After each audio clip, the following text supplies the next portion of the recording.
Spoon television. Spoon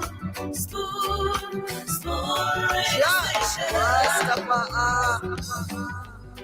Spoon gonna tell you what is happening in Liberia.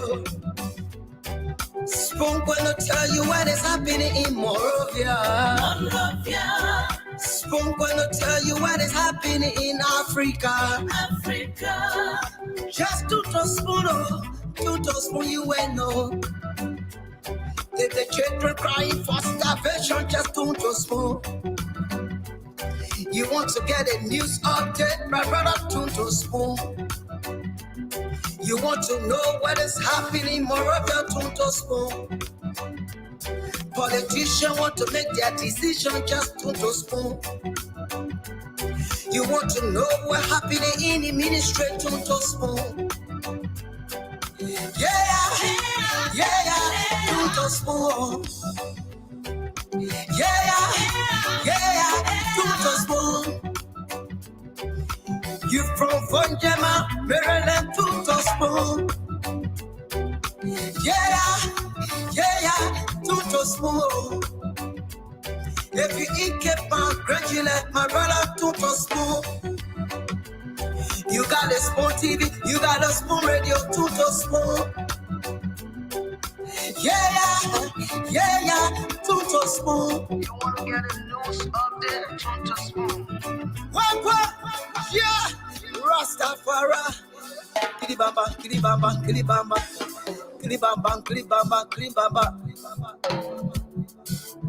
What I want? Yes, you batile. Spoon TV. Yes, you batile.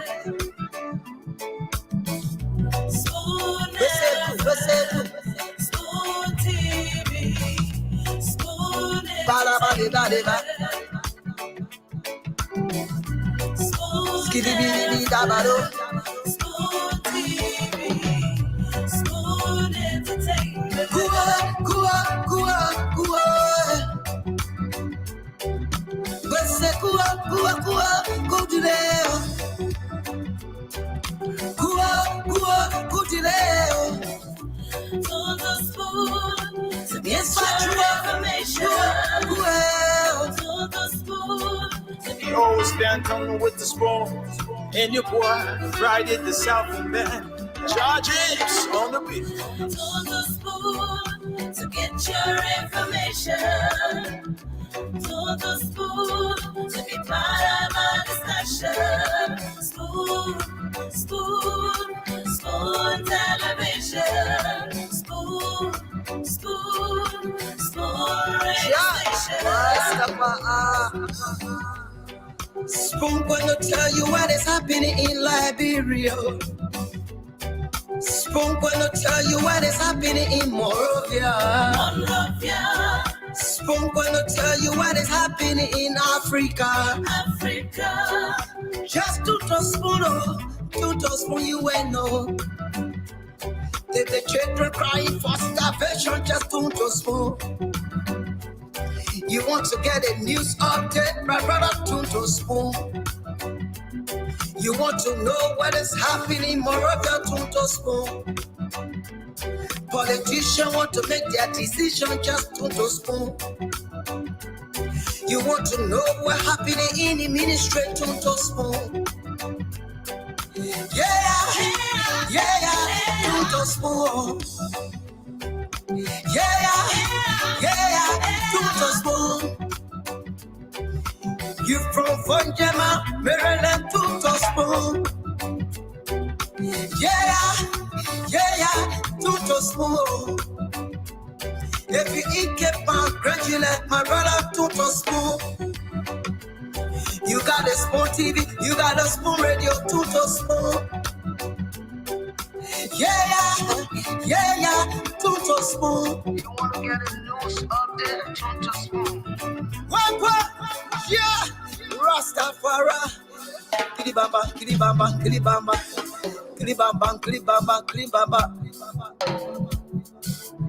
What I want? Yes, you batile. Spoon TV. Yes, you batile.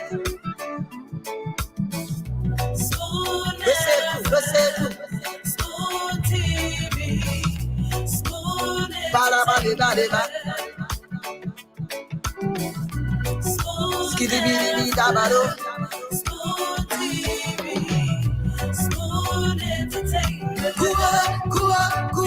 Kua. Bese kua, kujileo. Kua, kujileo. Todo Spoon to get Yes, I your try. information. From the CEO stand coming with the spoon. And your boy, Friday the Southern Band. Charges on the beat. Todo Spoon to get your information. Todo Spoon to be part of our discussion. Spoon television. Spoon radio station. Spoon gonna tell you what is happening in Liberia. Spoon gonna tell you what is happening in Monrovia. Spoon gonna tell you what is happening in Africa. Just to spoon, you ain't know. If the children crying for starvation, just don't spoon. You want to get a news update, my brother, don't spoon.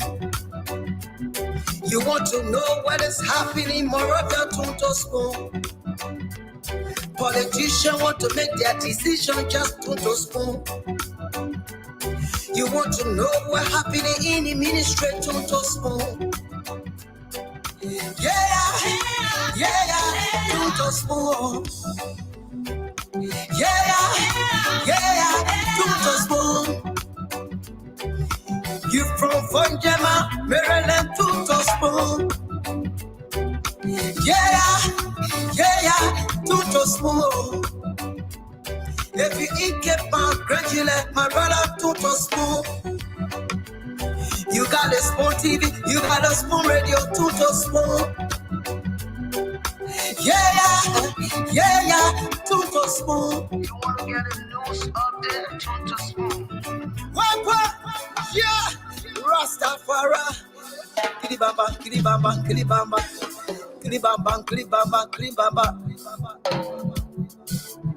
What I want? Yes, what you got today? Spoon TV. Yes, what you got today?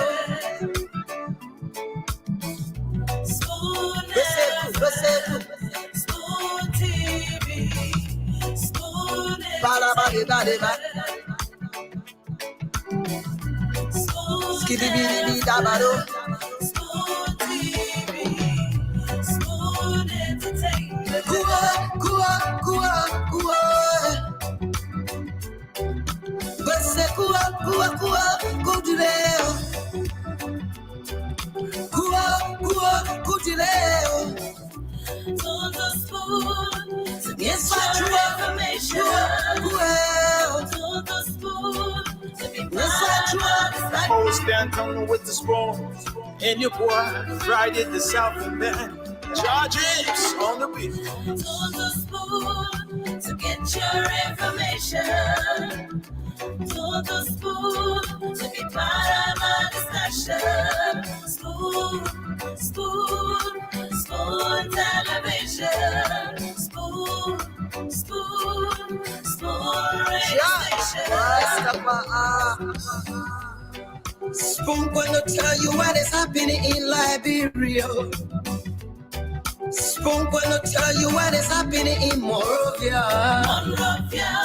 Spoon gonna tell you what is happening in Africa. Just to spoon, you ain't know.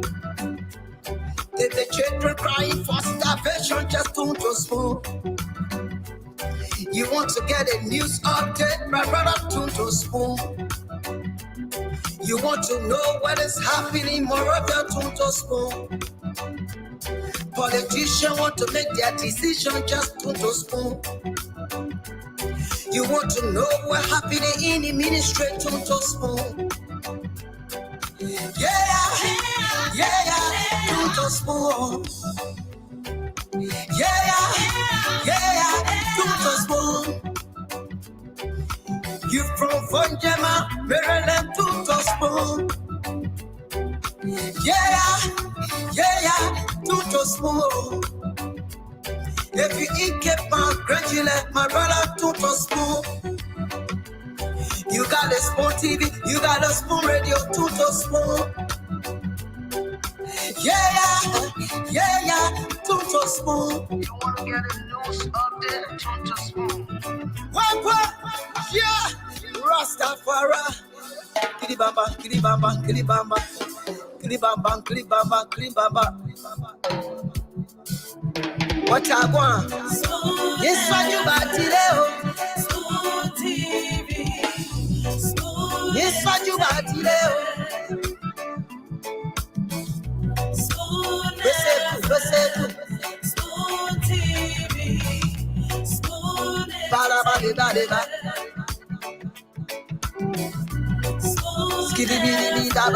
Okay, folks, what a wonderful way to welcome all of you from across the world to this very unique platform, Spoon Talk, here live on Spoon 107.5 FM, Fabric 101.1 FM, Super 95.5 FM. The program is also live on Super TV Channel 10. We're streaming to you via YouTube, Spoon Talk Live, that's on YouTube.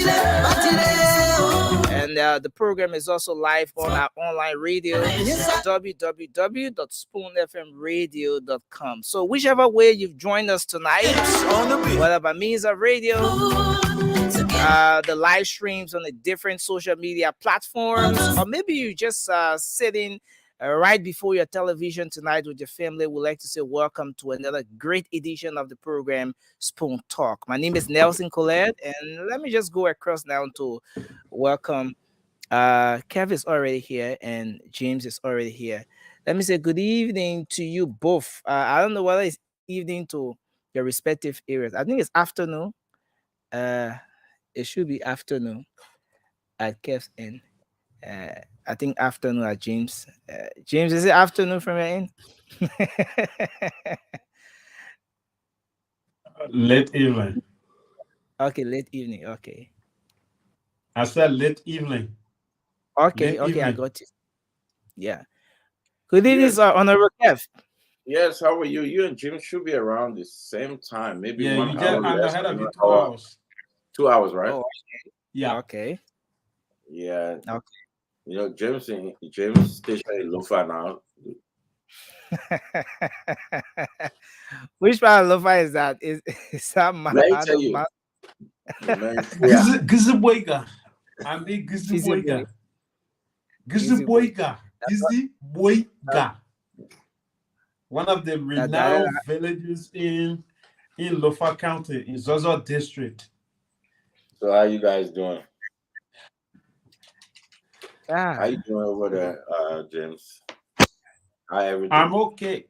I'm okay. Come on in me here. Everything stay okay.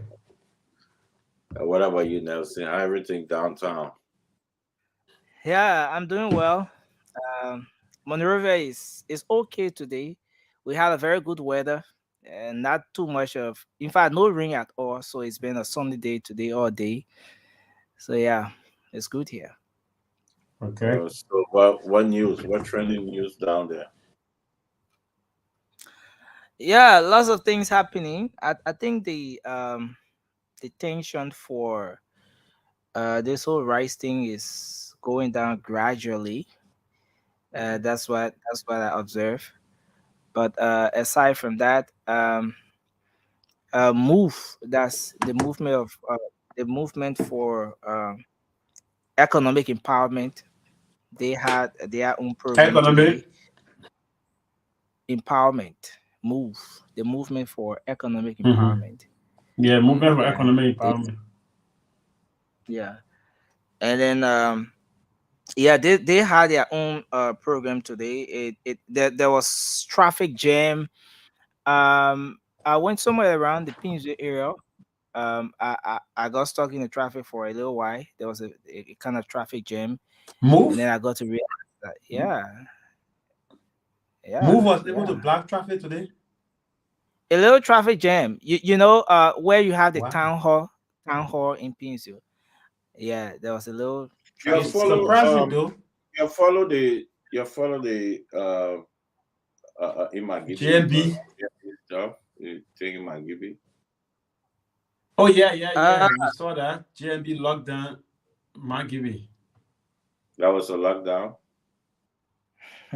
So when somebody backyard at lockdown, you play too much. What you call that? How do you call that? JNB was able to take over Kakata. Kakata got locked down for about an hour plus. You could see motorcyclists. Kept.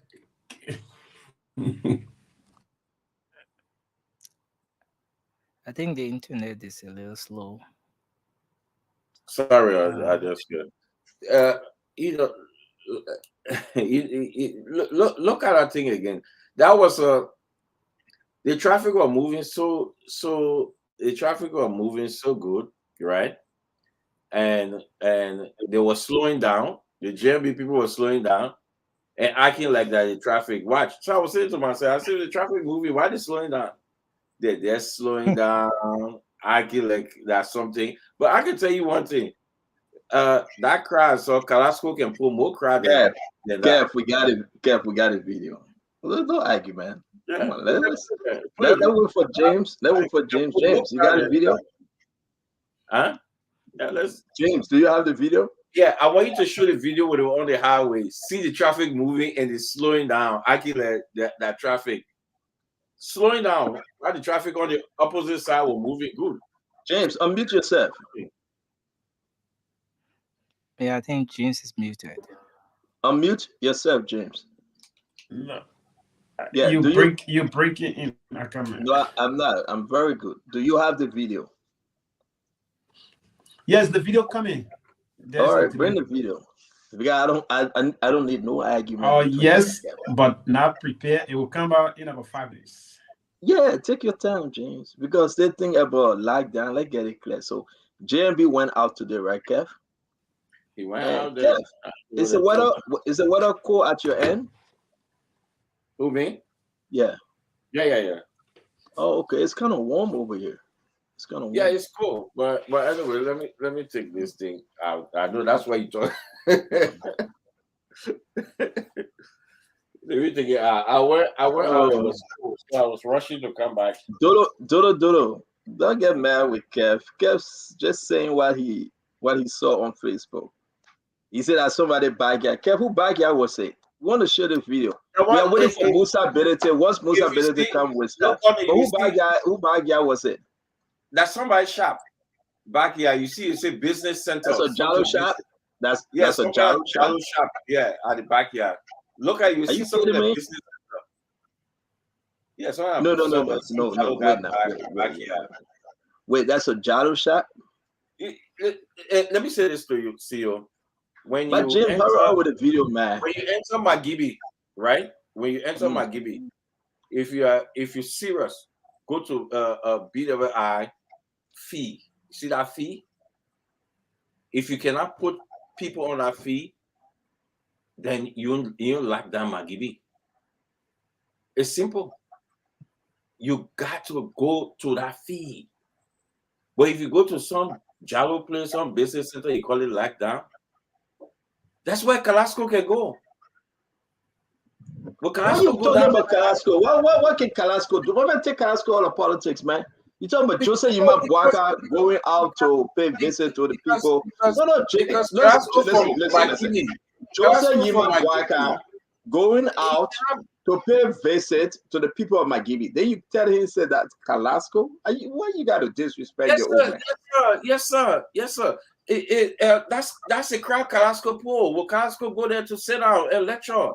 When have you seen Carrasco going out there? Don't call Carrasco near, man. Carrasco. Yes, when Carrasco going to lecture, that Carrasco crowd there. Even though they Carrasco going to lecture. Hey man, there Carrasco from Magibi. Show me any one program you have seen Carrasco in lecturing. Stop that thing, man. Don't do that. You see, Wesley Masadi. Carrasco I'm not not going wasting to the program. side So the of man going one lecture. minute. You say program. So the man going lecture. You say program. But the man going to keep company and lecture. You say program. But you bet the guy is crazy. Yeah, you telling me you say program. Jose Human Burger went out there to call cry, then you Lecture. say the man. But may you put the thing up there and let's see the thing from the road. Nelson, And you, Nelson. Let me be serious tonight, okay? I know waiting for Musa ability, but this is getting crazy from Cap. He comparing Jose Human Burger, former vice president of UP. Crowd, his engagement. I don't even want to call the guy named Carrasco. Who is Carrasco? To pull crowd at JMB. I think it's a mismatch. The comparison does not, it doesn't match actually, because the former VP is someone who has high influence, far way above Carrasco. That's what I think. So the crowd today was real, and I think we should just look at that. And as we go on, there will be bigger crowds and everything. Yeah. Yeah, but we understand. Okay, so I try to understand. I'm going to bring in Mo Ali to tell us JMB engagement in Magibi today. You all know very well that the guest tonight is Musa Ability. He will be coming on that we can discuss national issue, CPP, Liberia as a whole. I'm receiving a lot of different information concerning the formation, Liberty Party, Yombi Kanga Lawrence. I'm receiving information also that will have to do with what Kev Hassan is saying, Jose Yiman Bwaka and his engagement. You saw today Yuri, yes, I said Benda Yuri. He was at the forefront of this engagement today. He have raised some eyebrows. Kev, folks on the international side begin to question the engagement of Benda Yuri, his connection, his relationship with UP. You either let him go or you accept him at this time. That's the advice they gave in JMB. If you want to keep Yuri as your vice president, announce it. If you want Yuri to have an exit, you got to say it. You got to decide now. If Yombli Kanga Lawrence will be the VP to Jose Yima Bwaka, you got to set this thing now. If you're taking Yombli Kanga Lawrence, is Yombli Kanga Lawrence coming on the DAL Die party, or will she be on Unity Party? A lot of different segment to this, and we have to dig into it. We have to discuss it because it is important for us to do so. This is the Spoon Talk. Before Kev Hassan do his comparison, something I totally disagree with. Let me welcome Amos Roland. Thank you for joining us. Rufus King, we want to say thank you. Aritos, Alan Dodo, Lovely Logan, Dodo, Joman Jala, David Booker, Chipe Toga, Sekou Donso, Duwabo Henson Twawe Justin Weir, and Felicia Gibson, Rich Heron the Best, Ato Tongbe. We want to say Chiflia Japotelli. We want to welcome every one of you. Every one of you are quite welcome. Please invite your friends. We're going to have Musa Hassan Bility as our guest. Moses Harris. We want to say welcome to the show. Let's have a wonderful program. This is the Spoon Talk. We will open the phone line. You will talk to the folks. You will talk to Musa Hassan Bility. You will ask him your question. You understand he went to Dubai. Whether it was political trip or a business trip, we need to ask him. What's going on with this Liberty Party? We are hearing that they are going back to court. What's going on with CPP? The Cummins team Cummins. We got to ask Musa Ability. The selection, folks are angry. People are speaking.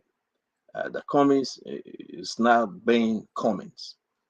By bringing Daniel Che, the history of Daniel Che, Louis Brown, Toga McIntosh, Judy Dangi Cassell, our own brother, how you call him, the National Investment, Kev, what's his name? National Investment Commission former director, Wisner, and bringing George all of Wisner. them.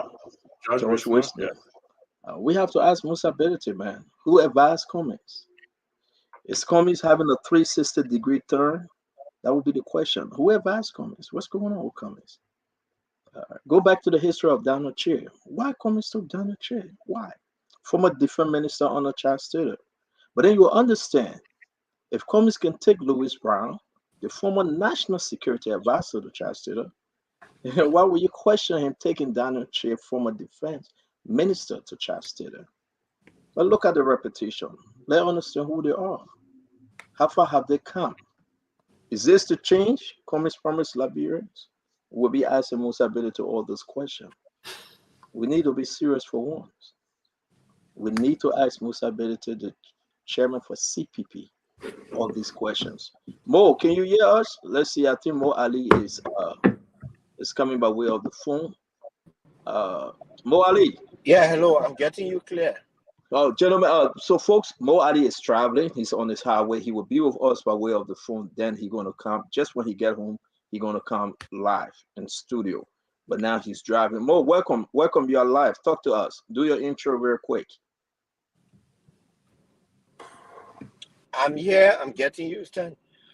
Sorry. I'm getting you. Yeah, talk to us, Mo. You're live on the show. Welcome to Spoon Talk, my brother. Yeah, I'm driving. Thank you, Stanton. I'm driving on the highway, so my signal is a little fluctuating. Soon as I get home, I'll get connected to my internet. But I've been listening to Kev. Firstly, let me send a disclaimer that whatever I say here doesn't represent any official.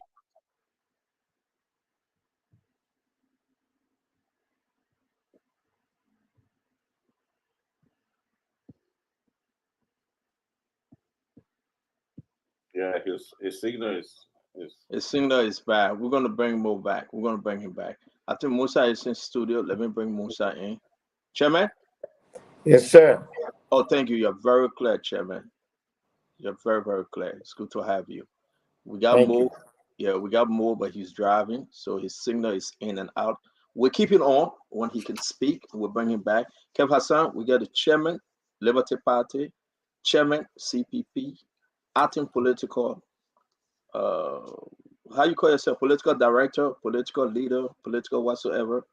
You know, the man that just came back from Dubai. You know, he went on a political business trip. No, business trip. Oh, business. You will correct me all the way. The man that flew first class and spent a lot of money from Ghana to Dubai and first class all the way. The chairman Liberty Party, the 50% Liberty Party chairman, Musa Hassan Ability. Welcome, my brother. I will not correct you, sir. I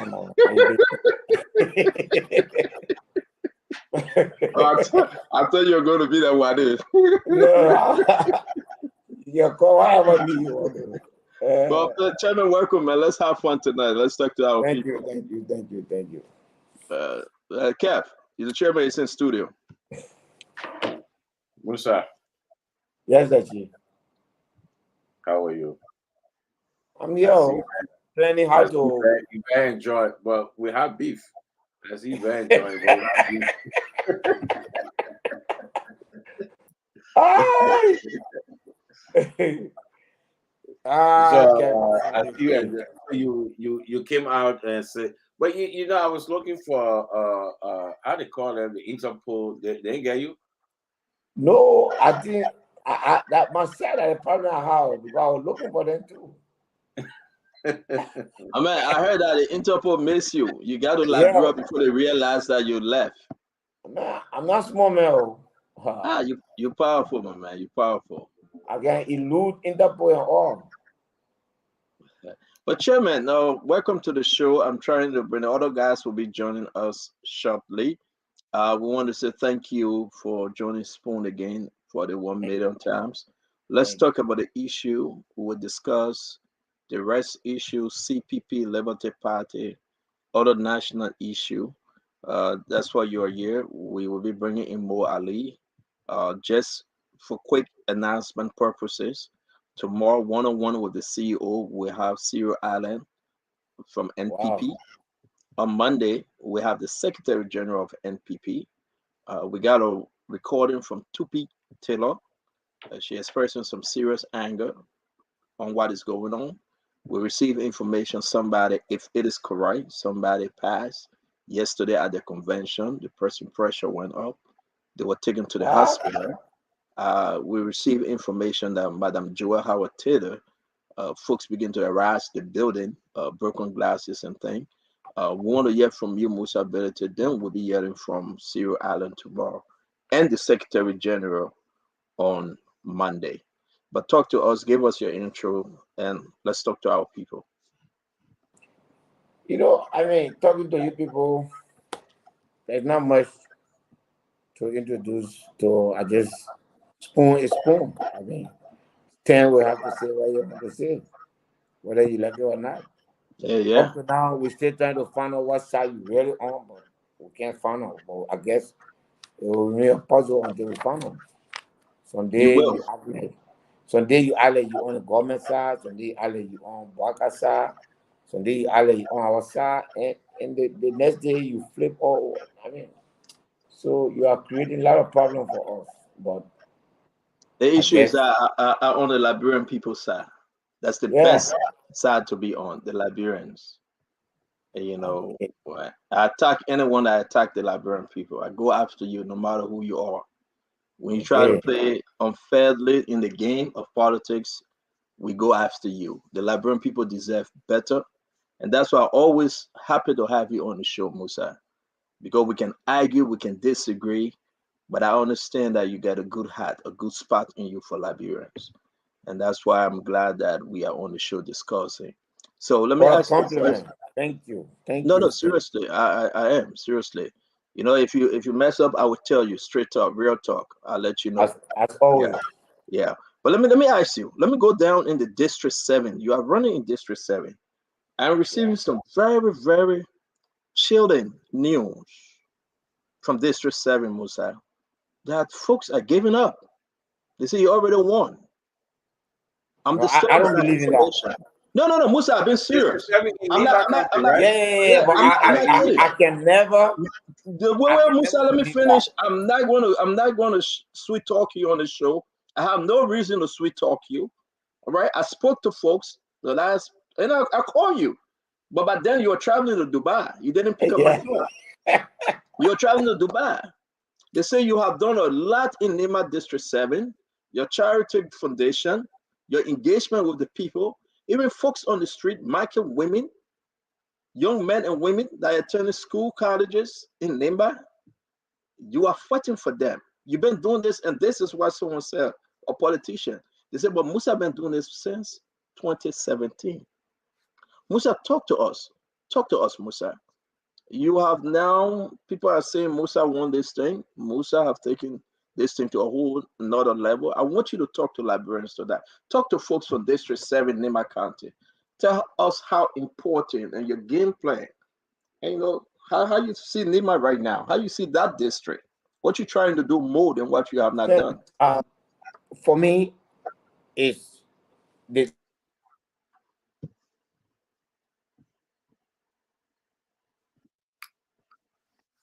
Hey Musa, you're breaking up.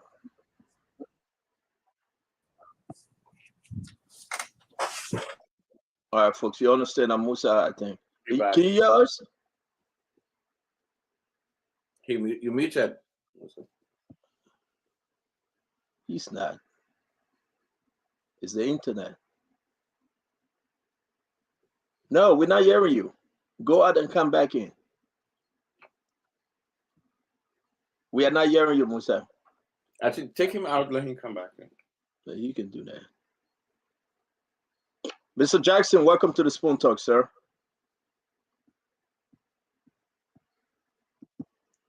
Let me just give you I can hear some There's a feedback.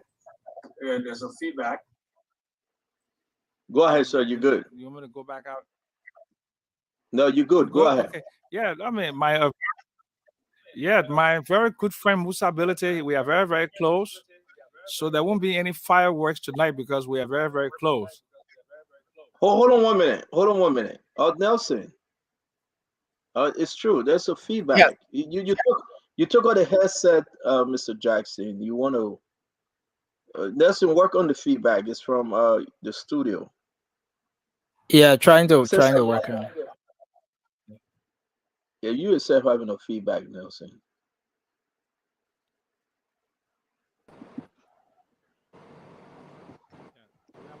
Musa, can you hear us? Yeah, I can hear you now. Right. I really don't know what happened. Yeah. Yeah, you're good. Talk to us, and we'll bring in Mr. Jackson later. Talk to us, Musa. Look, for me, what is important is that you have to look at when you keep doing something one way, which is election, you wait for election time, and then you go to the people. Politics has to change. You have to look at what the needs of the people are. You have your personal goal. You have your personal vision as to, like for me, what I see as a representative. I want to be able to make sure that the representative does his job. But that doesn't include building road. It includes making sure that you pass a budget that builds road. But if I want to be that, I got to ask the people. During that transition, you can't, if you have the capacity, you have to look at the people need and begin to address it. Because then Liberian people have lost trust in politics. No matter how much you preach, how well you preach, how well your vision is, believe me, I have learned that what you do for them today matters the most. So being with them on the ground, fixing their roles, making sure that the market women go to the market, getting new market for the people inbound, making sure that you have loans for people, making sure you take care of young people. These are not the function of lawmakers. But these are the needs of the people you are asking to vote for you to make you lawmaker. That's two different things. If you begin to say to the people, me, I want to be lawmaker, but I'm not going to give people money. I'm not going to do good. People are not going to listen to you. Believe me. Because people have lost faith in politics to the extent that they believe that once you get there, you will not have time for them. So the question is, as always, Liberian people say, drive me sweet. But before it gets dry, what can you do for us? So for me, I look at the people's situation in my district. I lived there. I was born there. I know how it used to be. I know how it is today. And I pay attention to it. And I hope it is resonating. But I'm not going to, as far as I'm concerned, based on the plan that I have for that district, I've done only 15% of what I'm supposed to do. In the next 10 days, we are unveiling the second phase of our work, which will put almost 87 covers and small bridges and make sure that everyone in that district has access to farm to market road. Those are the things that we're going to do for the people. We have 48 towns. We will put solar light in all the towns. You got to learn to hold on. You will put solar light in every one of those 48 towns? Musa? Yes, street lights. It will be all over. Wow. And I'm not just talking. That's one of the things that I did on the side when I wanted to do. I inspected it, I purchased it, I paid for it. It's being shipped to Liberia. So Musa, slow down now. This recent trip? Yes. This recent trip, you paid for 48 cities. I purchased 1,800 pieces of street light. What's the population in District 7, Nimba County? What's the population? Around 45,000. Wow. Yes. So is this for me, is it an intervention from government, from other lawmakers, from friends, or this is just you, Musa? this is Musa Hassan Bilete under the Bilete Development Foundation. Wow. Yes. How much you pay for one? Folks asking how much for one of those street solar light? The light alone by itself is about $93. Okay, But then shipment. no, not with the shipment. And then but you have to buy the poles in Liberia. So we're gonna pay, it's gonna cost about like $200 For every day. shipment, the post, everything, Yes. But installation. if you are buying it in Liberia, you'll probably pay about $350. So But if you installation, go out there, yeah, installation. everything would be around 200. How much did you purchase? 1,800 pieces. Wow. So let's do the math, Mr. Jackson. Mr. Jackson, this is interesting. This is very, very much interesting. So he's saying that this is, if I'm correct though, is that around 36,000? Or am I making a mistake? No, it's more than that. You mean $36,000? Hold on, let me do the math. No, more than that. So you got 1,800 pieces That's times 360,000, Stan. what the hell? I'm sorry, folks. I'm sorry. This is just Mr. Jackson. This is something that you've got. You've been out there, South Africa, Ghana, everywhere, Mr. Jackson. Musa is spending 360,000 to give 48 cities solar light. Towns. For the 8 towns solar lights.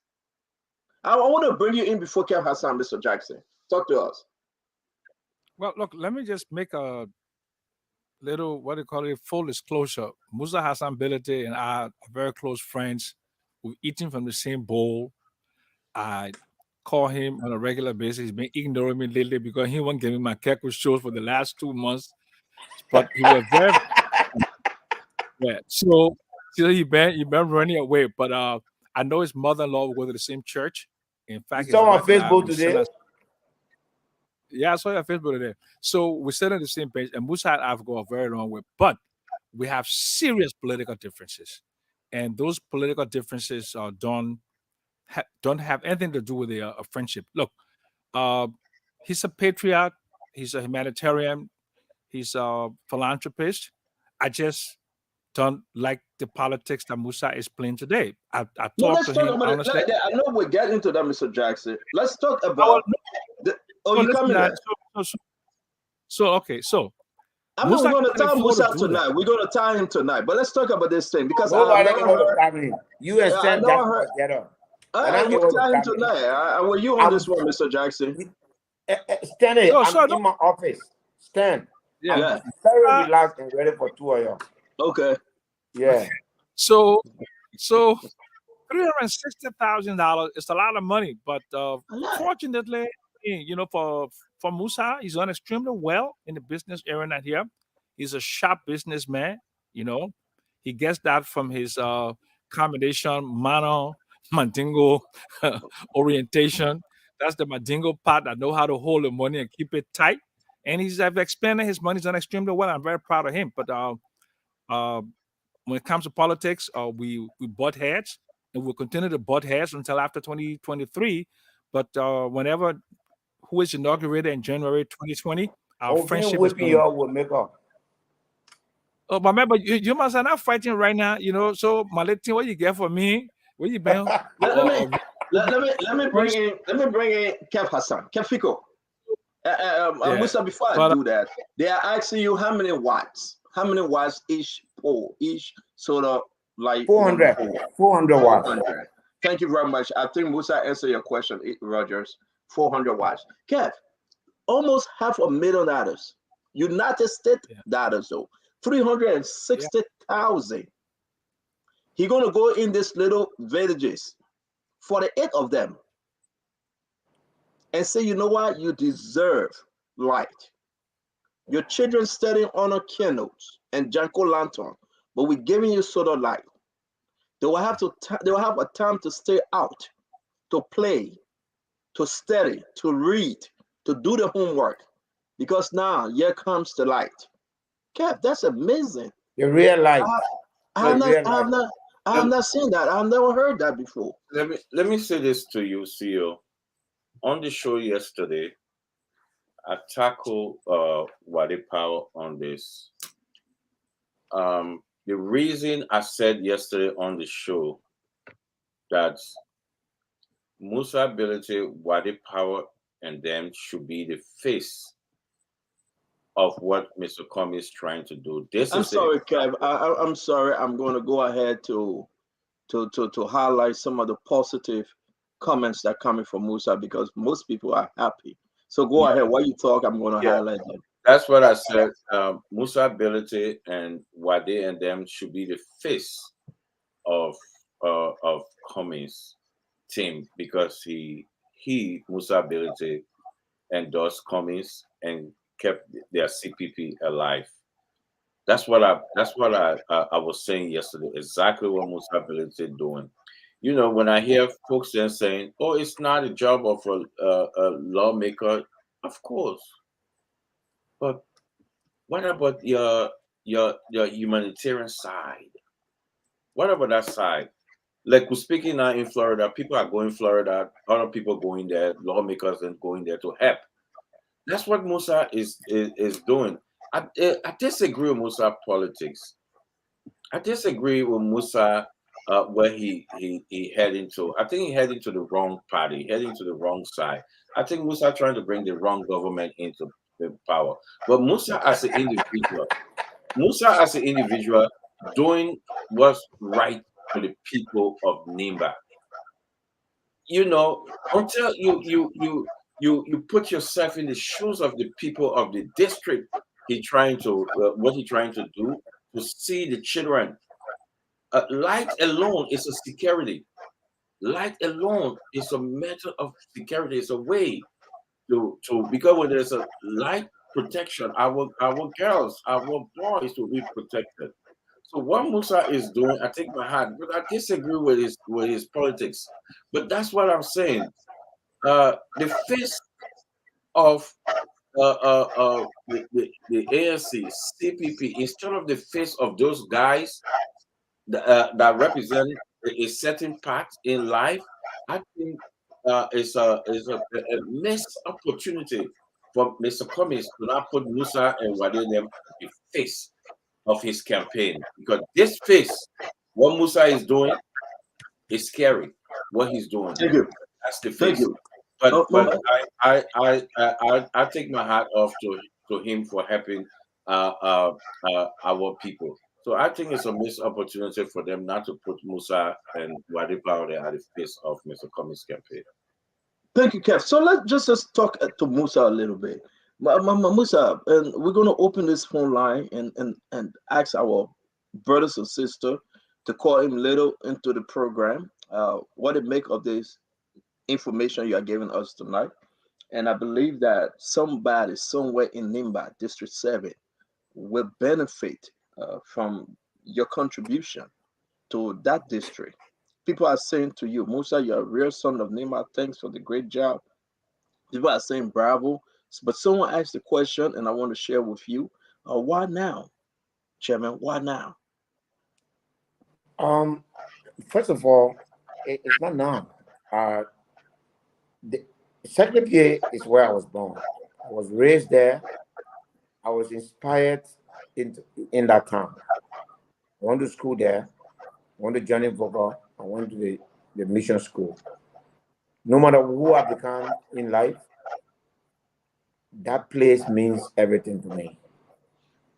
Ever since I was 10, Nimba County, before 2010, Nimba County has won the county meet almost 25 years before. 25 years, Nimba had not won the county meet. I took over the Nimba County team with the support of my brothers, Harrison Conway and Floyd Toma. We brought the cup back to Nimba in 2010. When there was land dispute in Nimba County, I volunteered myself to President Sirleaf. She set up a committee. The committee provided a budget of $350,000 to the government of Liberia. President Sirleaf called me and told me, Musa, the budget is tight. I don't have this money. You are from Nimba. You are doing business. You need to help your people. You can do this for your people. I provided the money 100% that solved the land dispute in Nimba County as chairman. I was not running for office then. When Ebola came in Liberia, I chaired a committee for Nimba to raise money for Nimbayans. I've always been there for my people. I've never done it with discrimination. I love that place. It's leaders, past leaders. There are few PRC members. One of them is Kuyomba, General Kuyomba, if you know him, Colonel Kuyomba. He's not Kuyomba, Kolonse. He stay in Nimba. I go to him every time and sit with him. Those people inspire us. What's his name again? The name?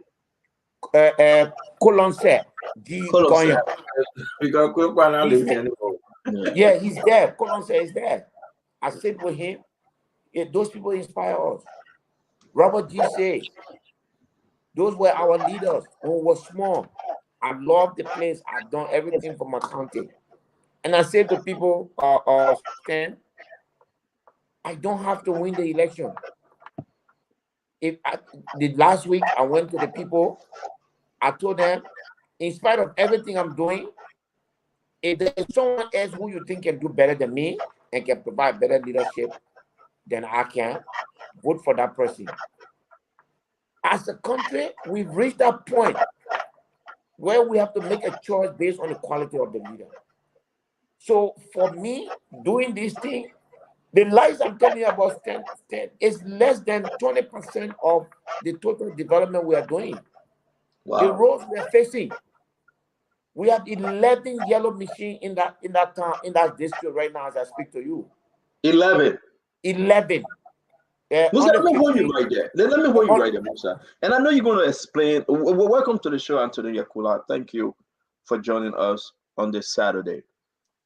Thank you for having me, Santa. Yeah. But let me hold you right there, Musa. It's important to know that, though. You're from Liberty Party, right? And Liberty Party now joined CPP. A few weeks ago, we saw Mr. Cummings in District Number 8. I think, yeah, District Number 8, because you're from District Number 7, you know, yeah. and speaking to folks on that part of Nimba County, deep down in the interior, and giving them motorbikes and other stuff. So, but you're doing this all by yourself. Does have any connection of Mr. Cummings? The 11 yellow trackers, the 360,000 solar panel lights you take into the district. I really want you to be very clear tonight. Does it have anything to do with Mr. Cummings, or this is all Musa ability? Does it have anything to do with Liberty Party, or this is all Musa ability? Hey, Musa, internet. Can you hear us? Mariah taking off. Mariah wanted to answer that question. Musa, can you hear us? Oh, all right, Mariah, do your intro. Right. Thank you for coming on. Kev, you come here. Now you can reach your own conclusion. Musa, today's Saturday. Can we take it easy, please? Yeah, man. She did that. All right, talk to us. Yeah, I can blame Cummings for everything. Nigeria, you won't blame me for everything. When you change, Musa answer now. Boom. When you change, I said now where in America, Musa all the way. But Kev, the mistake that you're making, Mariah internet will not go off because she's here in America now. No, she said, Musa, your internet going up. Please don't answer that. Really, Kev, that what I can do to you when you on the show. She sent it to Musa, and she mistakenly sent it to me. I said, what? Okay, You know what? You're right because her name is Kev Hassan. His name is Musa Hassan Benedict. So she don't put in Hassan. She put in Hassan, and she said, "Now you need to stop." Look The at man you. can stop that. Yeah. That's No. normal. Okay. Yes. I got your message. I give up. Yeah. What is important? First of all, the motorbikes and everything you saw over there, there was CPP initiative. There was not Musa Benedict. CPP. Okay. Vehicles. Those are CPP initiatives.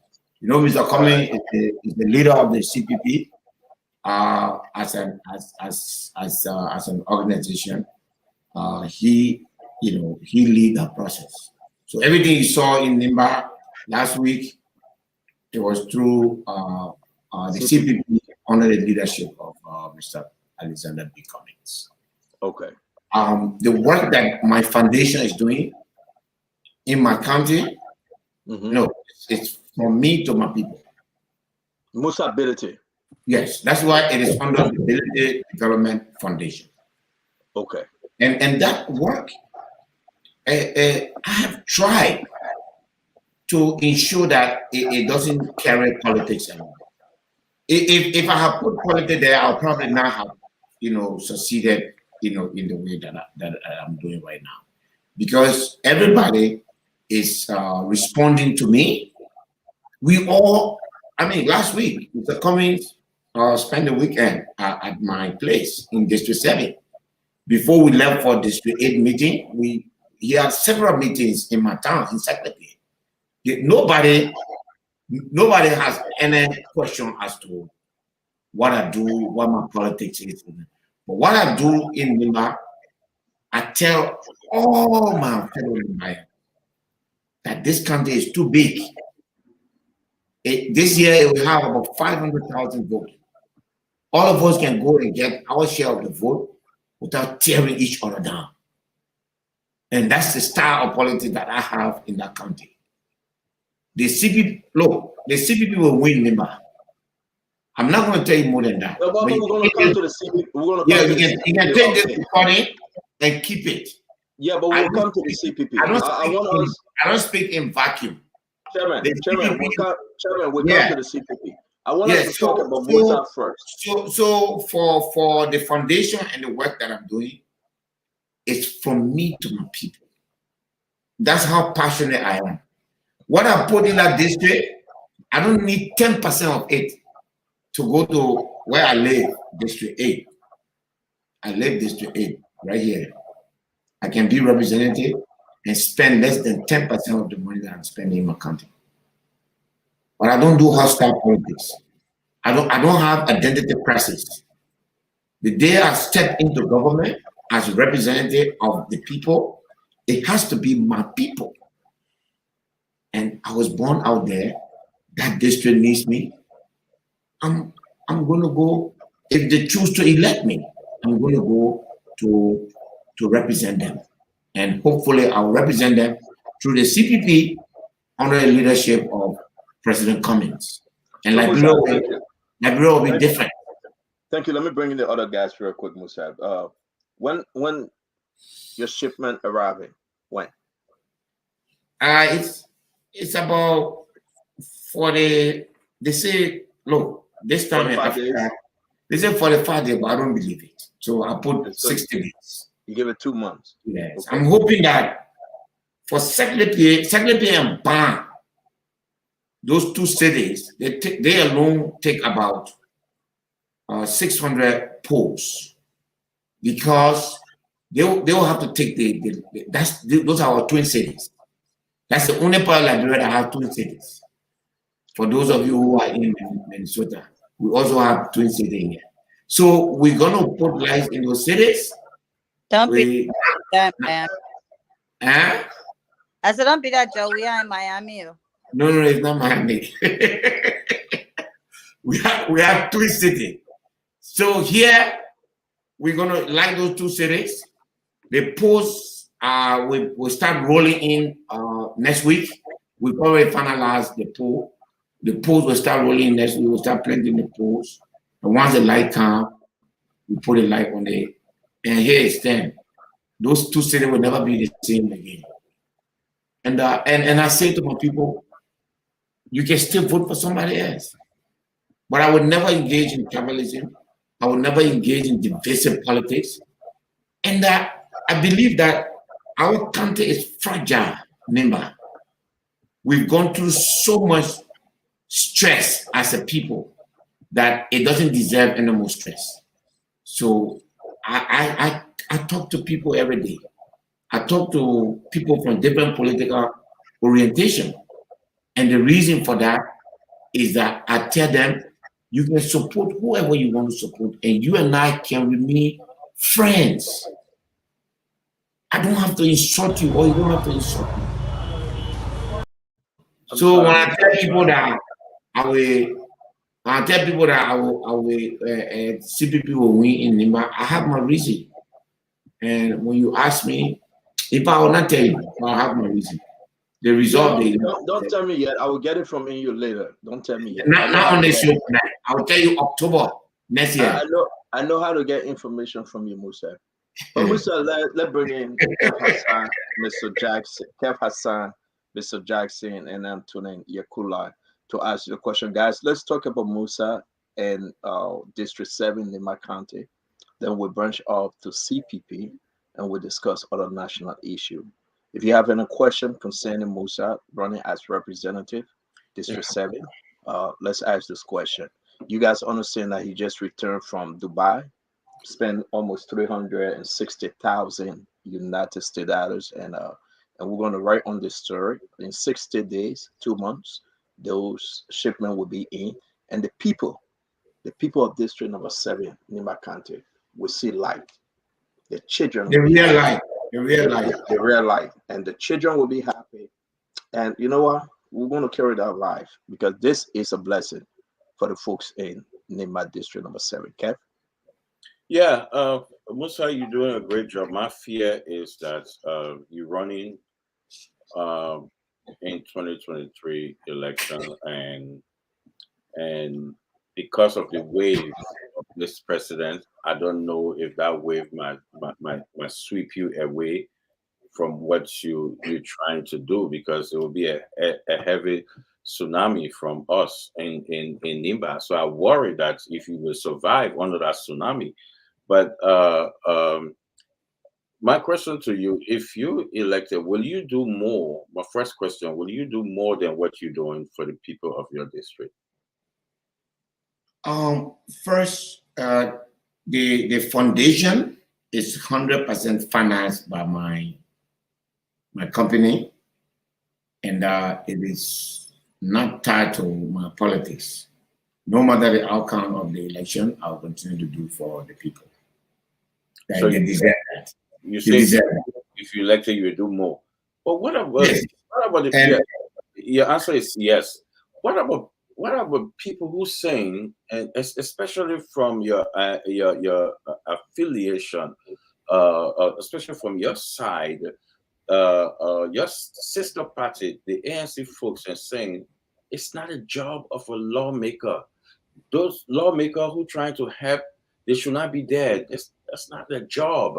They consistently attacking Sir Joseph, other people who doing the same thing that you're doing and promise that you will do. Because for me, I think you should win that district, because that district, what you're doing, that's what I expect a lawmaker and humanitarian should do. But your people that you collaborating with saying, no, that's a foolishness. You shouldn't do that. I think you're mistaking Costa and his people for my people. No, I've seen the chief of staff who but let me say this. Let me say this. Kev, I don't disagree with people who say that it is not a responsibility of the lawmaker to construct law or the no. That's why I could have done everything that I'm doing through the CPP. I could have done it through the Labour Party. If that's, I don't believe it. If that's what I believe. But I don't believe that. I don't believe that what I'm doing is the responsibility of a lawmaker. All I'm saying to you is that God has blessed me. The first place I will go to share my blessing is where I was born. The place that saw me become somebody. The place that nurtured me into who I am today. I walked that street. I saw those people. And as I walk, Secretary, today, we got electricity there, but no street light. It's dark. But guess what? I drive all over Secretary, all by myself. And the sense of security I have, the sense of belonging I have, is what I give back. But when people say that it is not a responsibility of a lawmaker to give, I agree with them. We should not mix it. My foundation up here, please. is to work for my people. And if anyone does work for his or her people, it is a good thing. I don't agree with people who do it and then showcase it to use it to tell the people you have voted for me because I have done so. I don't agree with that. Okay. I would not do that. But I agree with you. Let's make it clear. That's not the function of a lawmaker. Totally agree. Yes. But criticizing people who doing it based on the humanitarian level, like Sir Joseph is doing it. He's not bragging around. Matter of fact, Sir Joseph did stuff during the Ebola, make him an Ebola hero. He was not even up for re-election. Sometime at that time, he did that. But people criticize him. People like folks from the ANC criticize him for doing that. Even though he's not a talkative guy who passes around bragging, vote for me. Let me tell you the reason. You're doing the same thing that you're not bragging, because I heard you saying you don't have to vote for me. I totally agree with you. Sir Joseph is doing the same thing.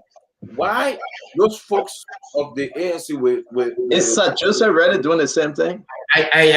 What I'm saying is Sir Joseph. I'm talking about in the eyes of let's look at humanitarian in a holistic way. That Sir Joseph doing something else, but it's still fall under the humanitarian level as well. But Kev, one thing you need to remember. Why folks are saying because I agree with you, Musa. I agree as well as Sir Joseph. But why other folks will not say, why Musa, why are you doing this? Kev, why are you doing this? Why are you supposed to do that? Kev, today I'm grateful to God. And I had a vision to see ahead of myself. I have a business, and if I have the chance, I will always talk it. White Power after 2017. When I asked her to be the CEO of my company, she became the CEO of the company, she turned it around. And today, I can show you all those things I'm doing in life, the yellow machine. If you ask me, Musa, where you getting the money from? I will tell you, I have a terminal that I built the size of FPRC. And from there, I make money and I use money. The other people that you're talking about, like Sir Joseph, who have been government officials for years and years and years, and cannot explain to the Liberian people the source of their wealth, can bring about this question. How? So there are questions, especially when you get money and you cannot explain to people how you got that money. Me, if Spoon want to know how to get my money, tomorrow Sunday, you'll bring Jim Goody. I will take him to my terminal. I will show to him, this is how I make money every day. And that's the money I have. But it's a dealer bringing 100 buses, 50 buses. But the question is, according to what we know, they make what, $7,000 to $10,000 a month. That's $120,000 a year. How is he getting all the money that he's getting? Who giving it to him? What is the source? Maybe if you explain these sources and the people believe it, then the criticism will change. I will attack anybody. Taking the discussion to another A level. man who takes his money We are not talking about the source of income now. We don't want The source is very important, Kev. Yeah, but yeah, I just think we should look at the goodwill of a human being, what you're doing for your people. That's why I want to focus on the side with you. So I want us to look at it from that end. I understand your point, but it's not okay if I'm a government official and I take government money, personalize it, and go and give it back to the people and call it humanitarian work. I'm not saying this is what Sir Joseph is doing, and I have the utmost respect for Sir Joseph. But I'm saying maybe he needs to tell the people the things he's doing, where he's getting it from, how he's getting it, what is the source, that will change. Look, you are here every day. I go through criticism. People get on the radio and spew rubbish about me, but I'm not fazed by it because I believe in what I do. I believe in how I make my money, and everybody know that I put my money where my mouth is. Right now, my mouth is in Mr. Common becoming president, and everything that I have will go in there.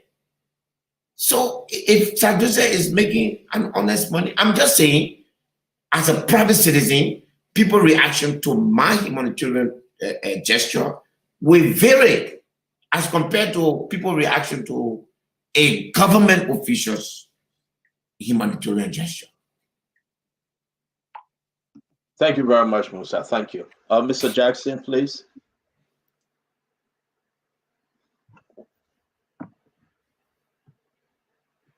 Sir Joseph, you are a good man, and Sir Joseph, from what I gather and what I've seen, even during the Ebola time, he goes to the States, he appeals to philanthropic organizations, he appeals to hospitals, he appeals to bus companies. I think that's how he's been doing it. So let's just be very fair. And if you know Sir Joseph, he has some contacts in the States. I'm very, very proud of him that he has those kind of contacts where he can go and talk to people and they can give him buses. A lot of the school districts in the States, the buses, when they have a certain mileage on it, where the accounting name for SF is no longer, so it's like cash. So they would give it to you. Okay? So he does that. Look, Musa, I really appreciate what you're doing in district number 8. But this is my fear, Musa. My fear for any kind of a personal effort like that is not sustainable, right? Musa ability, the person has tremendous amount of income and he can do that to his district. But have you thought about the economy of that district number 8? What is the base of that economy? And what the people in that district can do to have income, whether they are farmers, whether they're traders, and how they can sustain that income, and how Sackley PA can get money to provide services so that, Musa, you won't be here 50 years from now, 100 years from now. So what would happen after you go? So when you politicians do these things, the philanthropic thing is very, very good. I admire you for it. You can afford it. But sustainability, I would like to see Musability who have a terminal in Monrovia. But I don't know, maybe you have some sort of a sustainable business in that district number 8 that will go beyond you, where income from that business and the taxes from that business can make other Musabilities. But if you put a street light there and this kid goes, he studies under the street light, and there are no other economic opportunities for his parents, then it's a vicious cycle. He becomes a pimping or keke driver. And Musability, your government, our government, we created more jobs in the pimping and keke industry than we created in agriculture, then we created in manufacturing. Your government. Say your government. Don't come to your government. You might say we're the same. We know we're supporting. No. So you don't want ownership. Well, I'm not CDC, Huh? man. I'm not CDC, man. Oh, wait now. Okay, but we supported Ellen. Okay, we supported Ellen. 100%. Okay, great. So my question to you is, what other sustainable things are you doing besides putting up street lights that can be, let me finish now, can be obsolete? Are you creating business in there? Are you doing economic empowerment for the women, moving them from the stores to warehouses? What exactly are you doing long term? That's what I want to know. A lot of things. Number one, we started in bond. The first thing we did, the bond market women were stored in a small place. They identified a 10-acre land, and we cleaned that land and gave them some materials. And today, they have a booming market. We met with the business community in Bam and Secretary, and we have finalized arrangement to do a small loan package for the two cities for the business community. The company that is constructing the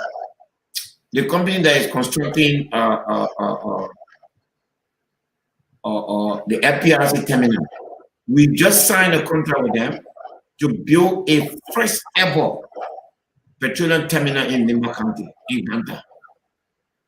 The land, we have secured the land, we put a fence on the land, and that land will right in Ganta, and it will have the first ever petroleum storage terminal outside of Monrovia.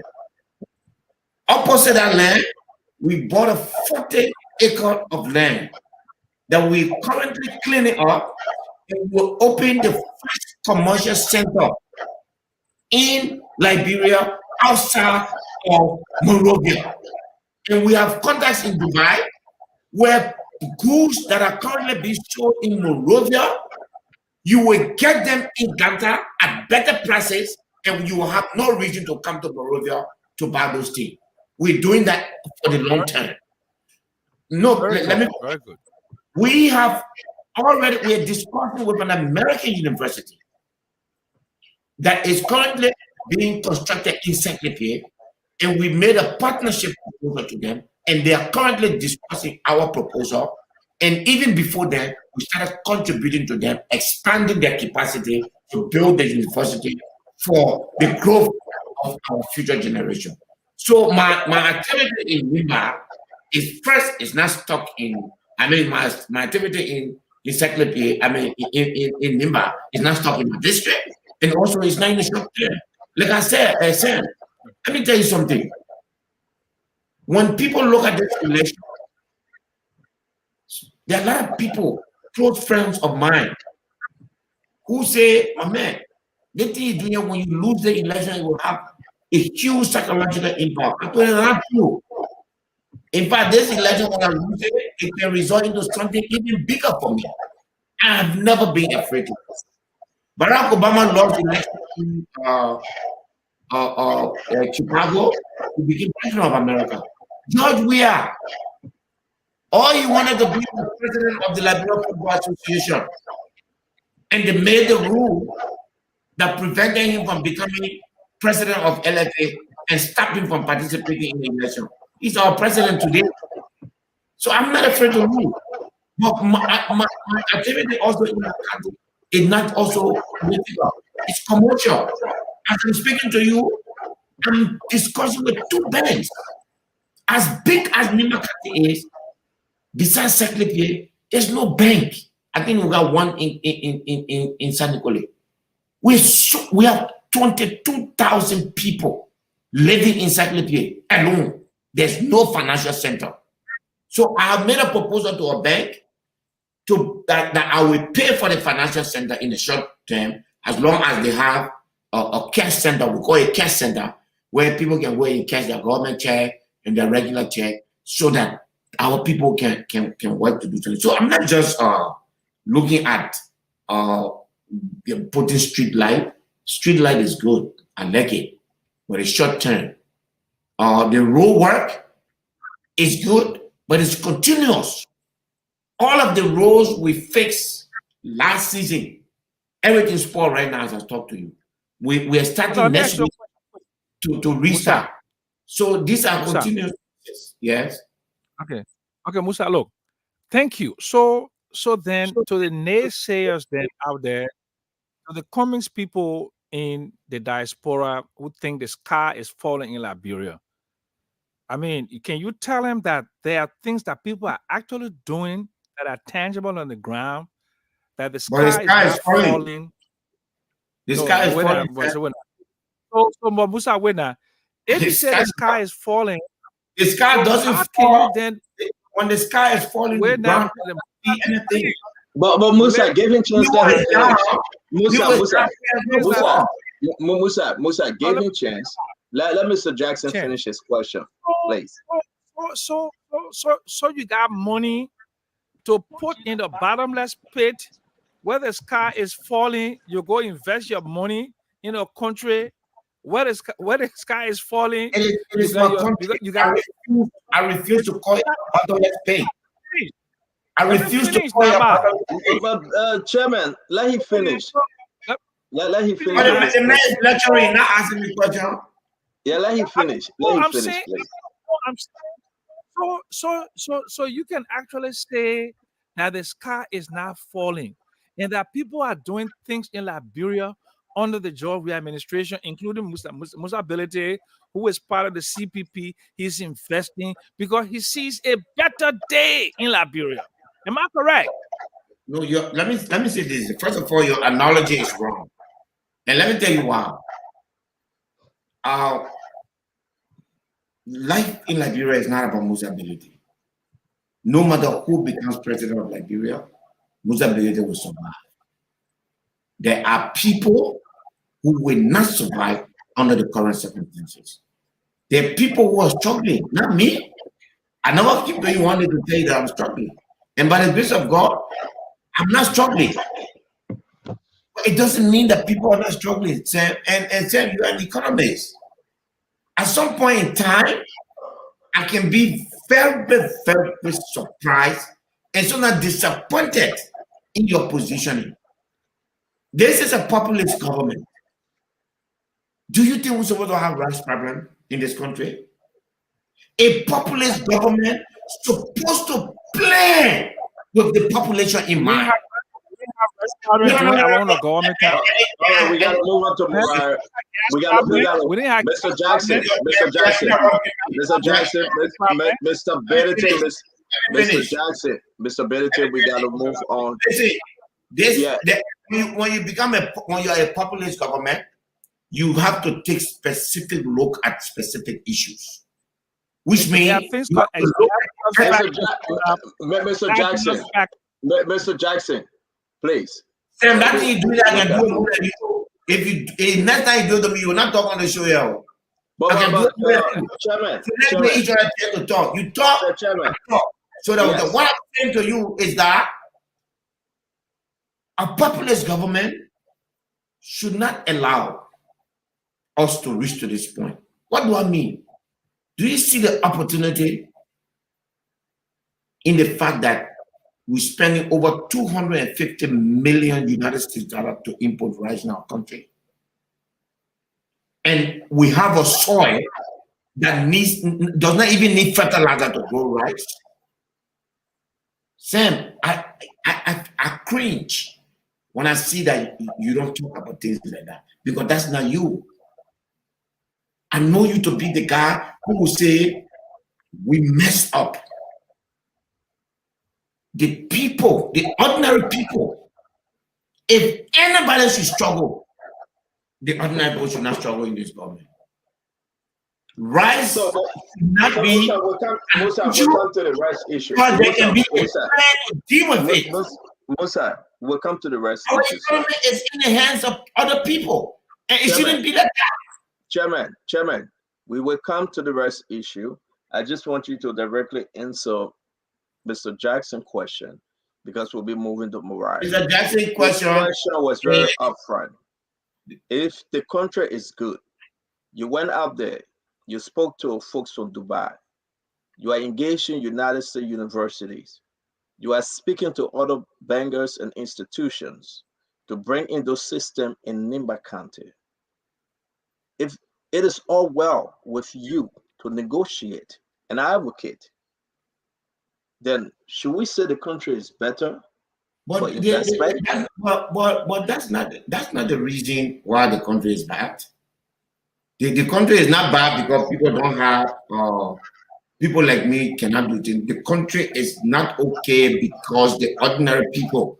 You're talking about me flying first class to go to Dubai. We're talking about whether some people sleeping No. tonight. It's not about you flying first class. It's about bringing businesses in the country, Yes. engaging in. So it's okay on that level. So it's okay. I've never said tonight that I brought investor in the country. No, you didn't. You didn't. But you didn't say it, Musa. But you said initiative. My own initiative. I take my money. I go to Dubai. I pay for it. I put in the container. I go to Africa. So then, Musa, let's say this straight now. For the folks that are understanding us, you are sacrificing your own money. Are you taking risks? Are you taking risks? To bring those things in Liberia? Yes. And now, the university, the terminal you're building in Nimba, are you taking risks? You think it's a problem doing it under this leadership, or you think you will be fine? You are secure. Your security is okay to invest more money. I've never felt insecure. Okay. And you know me, Stan. If I am, I will talk you. I've never felt insecure. I've personally, everything I'm doing, nobody has stopped me. But people also know that if they stop me, they'll get a piece of me, by the way.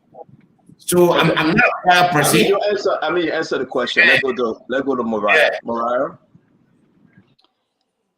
Thank you, Stanton. You know, history tells us that in 1979, under the Tarbert administration, when the Ministry of Agriculture, under the administration of Minister Florence Chinwe, had advised a slight increase in the price of rice. And President Tarbert had spoken on and decided to have us invest more in local production for sustainability, given that Liberians were largely depending on rice as the staple. Mr. Sam Jackson, who worked at the Ministry of Commerce at the time, was one of those who supported and implemented the protest against the slight increase in the price of rice, which led to the brutal rice riot. I find it ironic and hypocritical for the same Mr. Jackson to sit on this show tonight and ask Mr. Ability about sustainability of his projects. You see, in fact, let me just get to my question, because that's a whole other ballgame. We're in this crisis today because people like Mr. Jackson fought against the very sustainability that would have led us to be more self-sufficient in rice production since 1979. But maybe we'll discuss that more when we talk about the rice issue. But I wanted to bring that up because his question to Mr. Ability about sustainability may have been good, but not from him. My question to you, Mr. Ability, is you're contesting for District Number 7 in Nimba County. Today, the Sam Jacksons and Kev Hassans of the world are telling you, you're doing such a great job in District Number 7 with your. All right, back in. You got something playing. You got something playing in your back, like video TV. You got a TV or something playing in your back. Thank you. It's fine. Is it better now? Yes. Okay. They're telling you what a great job you're doing with helping your people and the projects you're doing under the Ability Foundation. But these are the same people who talk about you being a criminal and being a FIFA inductee and a criminal and have all of these things over you, and that makes you no different from anybody else, and your support to Cummings and Cummings having you around is an issue. What do you have to say to critics, including Sam Jackson and Kev Hassan, who talk to you as an individual and applaud you for the good work that you're doing. But when it comes to your support to Mr. Cummings, then they try to make it seem like you're such this bad person and evil person and corrupt person, criminal person who Mr. Cummings should not be associating with. And this is for them as well as for other critics listening. More, our politics is bad. So people call people names for the sake of calling people names. One of the things that I respect Mr. Cummings for, he has a standard. He measures it, he sees you, he knows your quality, and he's able to determine what is fallacy and what is truth. At the end of the day, when people make these statements against me, it keeps me focused. It keeps me focused on what I want to do. Criminals belong in the court or in jail. They don't belong on the street. Everybody knows, and I've said this to everybody. The only reason why people attack me because I dare to challenge them. If somebody attack you in 2019, you say you did something in 2012, simply because you say what you did today, I'm carrying you to court tomorrow. It's Liberians know it, but remember, you never heard any of these things in the CPP or in the opposition when I was not supporting Cummings. I'm sure you're aware of that, right? Right? The day I said I'm supporting Cummings, I became everything. But I have learned to wear a thick skin in this game of throne. I'm focused. If you are a criminal, you will show up. If you are not a criminal, you will show up. If people look at me and say, I took $50,000, 50,000, and 2 years later, people came and ordered the Liberia Football Association. And Liberia Football Association writes me to say, we owe you $250,000. There's no truth in it. If people call me criminal because they want to call me criminal, what man? They called Mr. Cummings criminal yesterday. Calling Mr. Cummings criminal, honestly speaking to you, was more painful than calling me criminal. And let me give you the reason. It is not easy. It is like the Sam Jackson of this world who go out there and look for education, go to LSE, some of the best institutions in the world looking for education. And they come home. And you don't want to tear down people like that. You have to celebrate. Why is George Weah president today? Not because he played for Liberia. We all know that's not true. That because he became a star that flew our flag outside. And he became somebody. And the world celebrated him. And we rewarded him with the president. Alice Cummings should be a shining example to take him to court and call him a common criminal. For me, it showed the worst in us as a people. From that day, you can call me criminal until judgment day will not help me. That word can never help me again. The day I saw that message in the court answering question to altering a document that did not exist, me, my criminal name, it can't help me again. It just tells me what kind of country we're in. That's what we're changing. So I'm not angry, Mariah. I'm not angry. I am focused. It keeps me. What is important to me is to tell people like you, people like Mr. Cummings, that what they're saying about me there is not true. And to act in that way. Criminal behavior can harm. And this blackmailer calling himself Hero Costa said Interpol were behind me. And you heard it? So Liberia has become a country now where Interpol looking for somebody and the person in Liberia, they can't contact Liberia.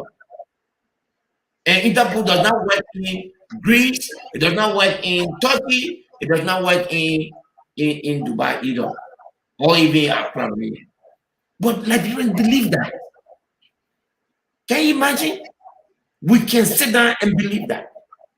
Nobody has asked, but what is the Musa Bede did? Nobody has. So I'm not fazed by that. What is important to me today is to move this country from where we are and take us back a little bit. A friend of mine just sent me a text. In 1979, 70% of the rice that were eaten in this country was produced in Liberia. In 1979, when Sam Jackson then brought a coup in this country and overthrew that government. 70% of the rice was imported here. We were only bringing 10% of rice outside. How do we get to a point today where even the swamp, Mariah, even the swamp on the street way, right to SKD Bolivar Junction, we could be making rice there. In Nimba, people not even farming for rice. There's no sustainable agriculture program. That's what we gotta change. So don't believe me. You see me, I ever get angry with somebody calling me. If Mela Dillon can call me criminal, I want to be vexed. Eh? Mela Dillon. If Dillon can call me criminal, me, I will poke clothes here, getting tired, getting house to sleep. If he can call me criminal, I want to be vexed.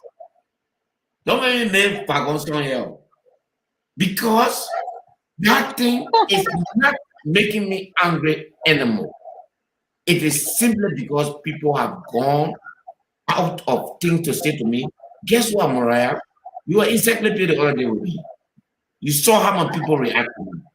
You saw how they react when they see me. That's my life. That's what I enjoy most. For me, that is satisfaction.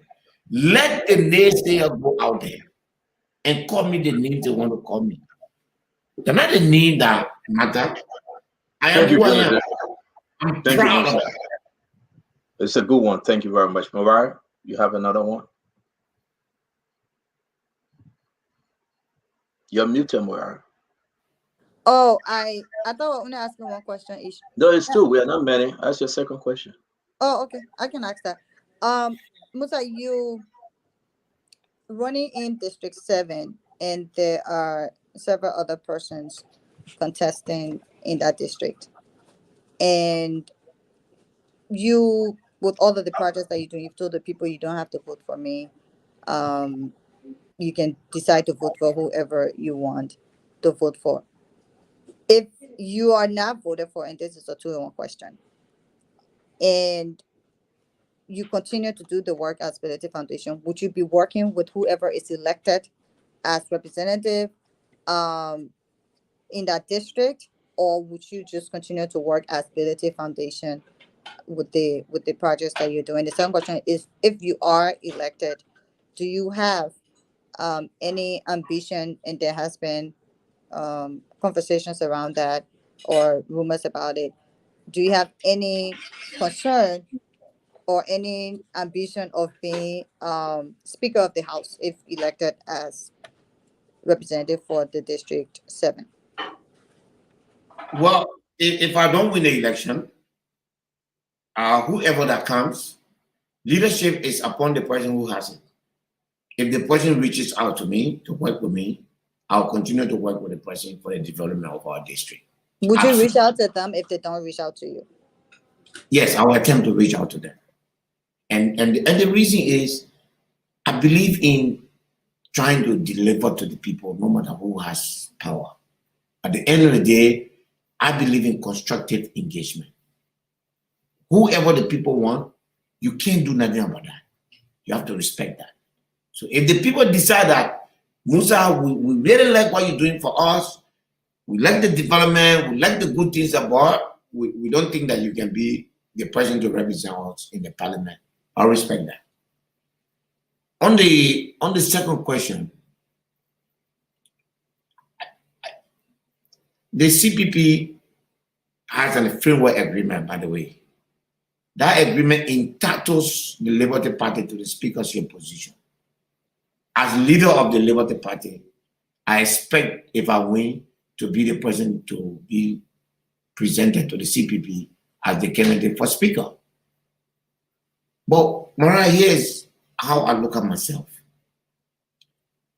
Musa Hassan Belete, whether speaker or an ordinary lawmaker, will not be your ordinary representative. It doesn't matter.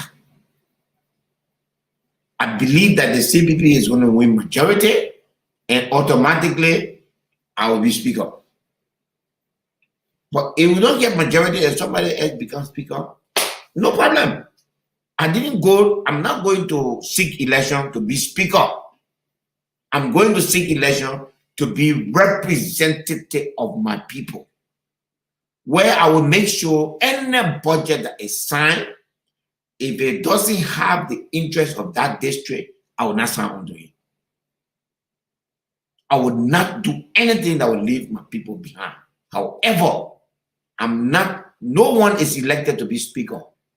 Your peers will have to trust you and believe that you can lead them. That is up to them. So therefore, it is not my place to say to people who I don't even know, because today I don't know who's going to win. You know, I told somebody last time, you know, Fonati Kova, my former chairman, is one of the people that is being considered for speaker. I said to him, oh, it was Chairman Sandy, because, you know, we were a small team. I said, but Ben, there's no confusion. I don't expect Joe Weah to win as president of Liberia and then I become speaker. So Fonati, if we are winning, Fonati and Boba Chimba will decide who will be speaker. But when coming win, you will not even get near the position. The thing is very simple. So go make sure that your president wins, and then you become speaker. The speaker position in this country, it depends on who is the president. Let's be very clear on that. So, you see, Mariah, I want to be speaker, but I know the precondition to become a speaker is to make Cummings president. Once Cummings become president, I will be laying down in the bush. I will insist that you're coming speaker before I become speaker. You're coming speaker in waiting. But if God forbid, because Liberia will be in serious trouble if Cummings does not win. Serious trouble will be in. I will sit down. I will represent my people. I will do what I need to do for my people. If I don't win, Mr. Cummings win, life is even better. Because I know Liberia will be in a safe hand. I'll return. I do not intend. If I don't win and Mr. Cummings win, I will not be a government official. I will stay in my private sector and continue to do what I do right now. So I have a plan, Mo. But beyond the speaker position, no. So, Chairman, yes. I think I don't know, probably where I was eavesdropping on our conversation with someone today. And it was one of my questions because they told me that that's your end game, to be speaker. They said that to me, and I said, oh, how so? But you have answered it. Let me ask you a question. Have you ever criticized George Manneh Weah as president? I do that all the time. Okay. I don't personalize everything I say about this government. Who you think that is I'm talking to that judge? He's the president. But most often you do not say the president. You say the government. Is there a difference? Yes. Okay. Tell me if George does something. Have you ever seen President Weah? Then ask me a question about Doppler now. Then I will answer it now. But that's why I'm asking you. Have you ever said, President Weah is to be blamed for the rice situation? Everything that is going wrong. Yeah, please do. Everything that is going wrong in Liberia, President Weah is responsible. What do you think about staffs? Because I got. I'm asking this country to run. That him. So it doesn't mean that you cannot criticize President Weah. You set it up. I just said that. I'm listening. Responsible for everything that is wrong. And I'm listening to you because folks out there say, well, you can just generalize your criticism. Oh my damn! So I want to give you the chance to say. I don't need to change my lifestyle. I have extended. I'm not personal when it comes to politics. I hate to be personal. That's all. Look, George Weah, I campaigned against him in 2005. I campaigned against him in 2011. I campaigned against him in 2017. Second round, I supported him because that was the decision of the opposition. Not for anything. I'm not a seditious. I would never be a seditious. Let me bring in Kev Hassan. But not these people. They just listen, when people ask me those questions, I like to don't mind them, man. Because I sort of be on the phone insulting people by and my. That's not me. I disagree. I disagree with anyone that would insult. We can disagree on the politics, but not to insult. But Kev Hassan, your two questions. Yeah, Musa. I'm gonna pivot. You say everything on everything, but let me pivot a little bit. I'm gonna say this to you. We from our collaboration, we are proud to have in collaboration with the NPP. We are open big tents that welcome everything in our tent, and we heal our nation. And my question I'm going to ask you, I want us to discuss about that question. Normally, people want to pivot back to say, well, what about you? What about you? But I'm telling you, we are proud, no matter what tribe, what affiliation, what you took part in the war or not. We are a big tent for us to heal our nation. But the question I want to ask you, I just want to make that clear. The question I want to ask you is that the theme or the message of Mr. Cummings, which is the collaboration you're in with the ANC, the message is doing the same thing over and over and over again is an act of insanity. The message of the ANC and Mr. Cummings is about we need to change the people, because for me, I think that the face of ability and what the power of that will be the face of the CPP. I think it will carry more value and more dignity. It shows something different. The face of the Labour Party, that collaboration should be that face. Then I can understand doing the same thing over and over and that. But bringing in people with the Cummings team, including folks among that team who personally, some of us know that it's because we did not give some of them green lights. That's why they're in that team. We know that because they wanted to cross over to us. So we know that, but we did not give them a green light. But the face of that team, we talk about the Louis Brown, we talk about the Donna Cheer, we talk about people who belong to the old game. Because for us, because people will come, hey, what about y'all? What about y'all? We accept the NPP. We accept people. We into that collaboration. We want that. But when you come as the clean man, when you come as the man with equity, who's supposed to show that clean hands and go back to the people and bring in people that within the ANC that right now we know that it's a quiet mutiny within the ANC. It's a quiet mutiny. I can say the division within the ANC is so telling that we know. What say you about that happening? That this man who say he's a clean guy, who don't have anything to do with anybody. Matter of fact, he even accused the president in his letter, I'm a model. And he said to the president, you know people die because of your affiliation and your contact and whatever, and you took part. Why is he including folks that took part from his questionnaire? He said, you know people die. That's my question to you. You mean folks on MPP? I just want to clarify the question. Mariah, I maybe you were off. I said no, I'm not. I wasn't off. Okay, we from and our side, we welcome the NPP. We have a big tent. We're healing our nation.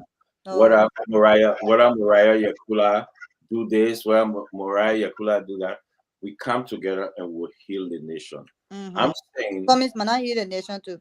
I'm saying this guy came in and said, I don't need none of you guys. Where he said that you got it, Tip? But hold on now, guys. Let Musa answer the question. No, I don't want you to clarify the question.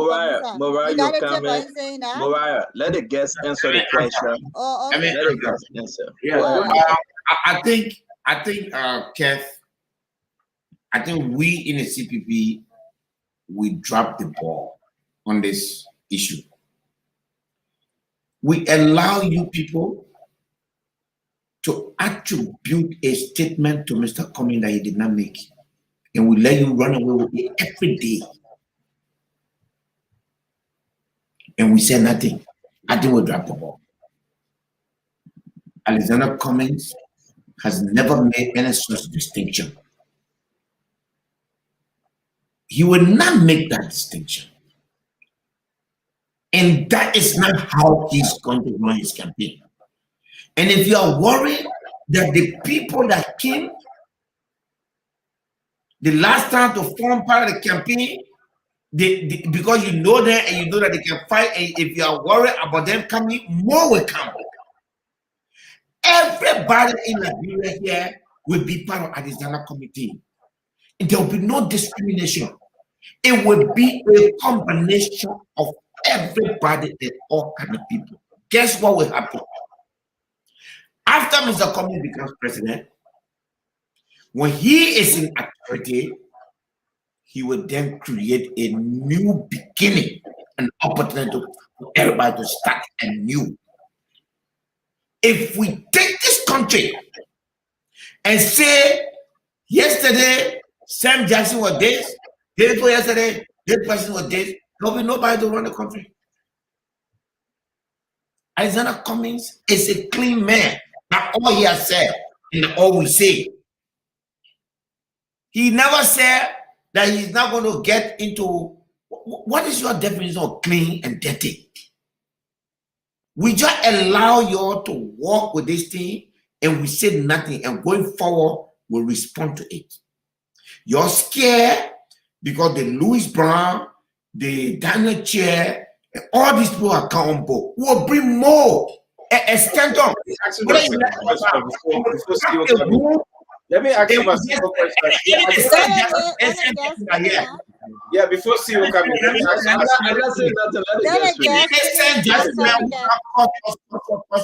it will get in tomorrow, we'll take him.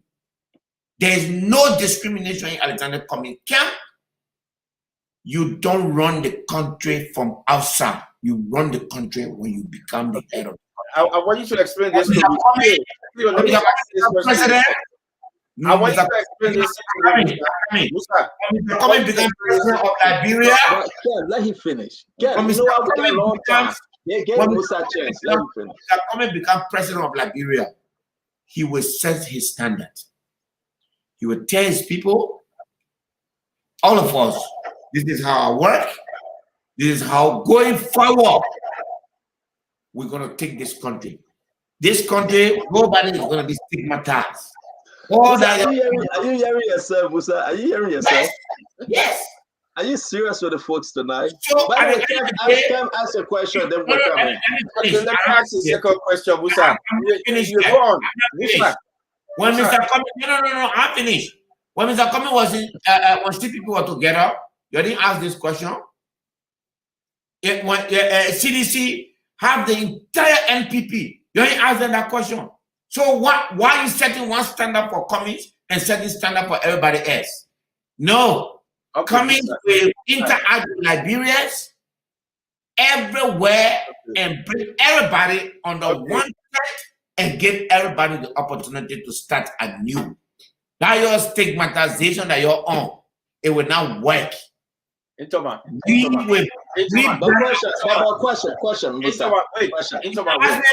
Answer.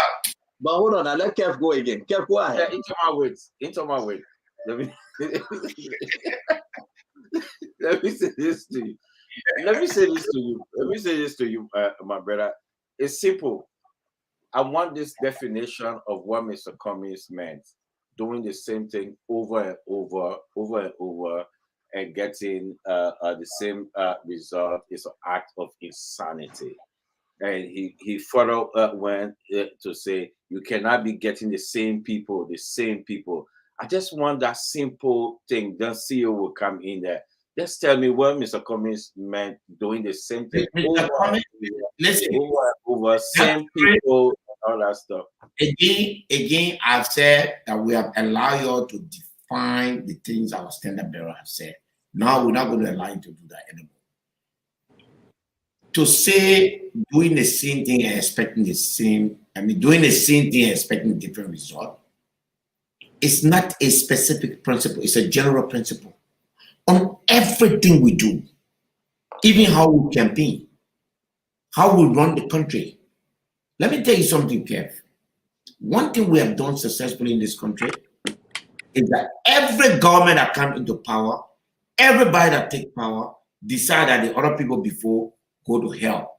They are nobody. That is our pattern. Even Ellen Johnson Sirleaf did that. You remember when she said, Paul Moba cannot serve in our government? Alex Cummings would not do that. That is doing something differently and expecting a different result. Every time you take power or you want to go and take power, the best way you can do it is to go and castigate a certain group of Liberians in one place and then expect now to use the rest against those people and gain power and go back and tell, no, he will not do that. He will do it differently. This time around, he will put all the Liberians under one tent and say, I am the leader. Here are my standards. If you want to stay on this board, you got to follow these standards. So, Cummings will not hold people by a standard that he cannot enforce. He will hold people by a standard that he can enforce as president. So if Mele come today and say you want to join us, we'll not refuse him. Chairman. We'll not refuse him. Chairman. CPP is open to everyone. Go ahead, my brother. I'm tired of these people. Seriously. Kathy, give up. No, seriously. I keep telling you. I keep telling you. It's an issue. You continuously exclude people. But let's go ahead. Do it differently.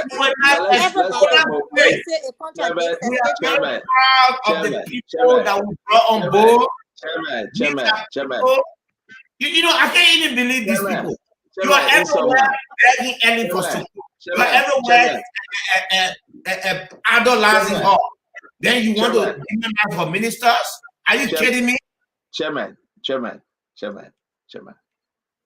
The incoming representative of District Number 7, Nimba. Come down. I'm down. Thank you. Okay, let me get water, please. Oh, please do. Mr. Jackson, you go ahead. You go ahead, Mr. Jackson. We'll bring Mariah later. I want to be the last on this one. Okay, look, let me just address Mariah. Whoever takes her those lies on a constant basis to make her look eloquent on national television, tell that person that they should text you. That Google Scholar they're using, they should stop. Okay, because you first of all, I was not at the Ministry of Commerce in 1979. That's not true. I was at Warway in 1979. Please don't call for what Mariah is saying to you. Ask the question. I beg you, my brother. Ask No, Musa. no. I think Mariah. no. I have to listen to me. I have to set this record straight. I was not working. Kev, let me talk. Okay, go ahead. I was not at the Ministry of Commerce in 1979 when the Rice Riot took place. That's number one. Okay. Number two, when we get to the rice part, I hope I can give you guys information on the economics of rice production. That's what everybody is missing in this whole thing. But we're not coming to that point yet. Look, there is no West African country that is self-sufficient in rice production because we don't have a comparative or competitive economic advantage for rice production. And that is not true. That's a bald-faced misinformation. Nigeria is self-sufficient as I speak to you. Don't say that. Nigeria is no, sir. No, that's nonsense. That's Africa has been self-sufficient throughout. Don't be like that, man. I beg you, man. No. But Musa, let Mr. Jackson finish. Chairman Benedict, we got to give Mr. Jackson a chance to speak, please. Give me the respect, okay? Give me the respect, okay? You know I respect There's you. no West African country that is self-sufficient. Do you know what self-sufficient means? I want the school self-sufficient means you I want the school. You just like yourself. Well, listen to me, sir. Okay, you produce enough rice to feed your population. The rice that we're getting in the next few days, rice that was destined for La Cote d'Ivoire, that is being diverted to Liberia. La Cote d'Ivoire. You are destined for Senegal. You don't know this market. Musa. It was destined for Senegal. Chairman,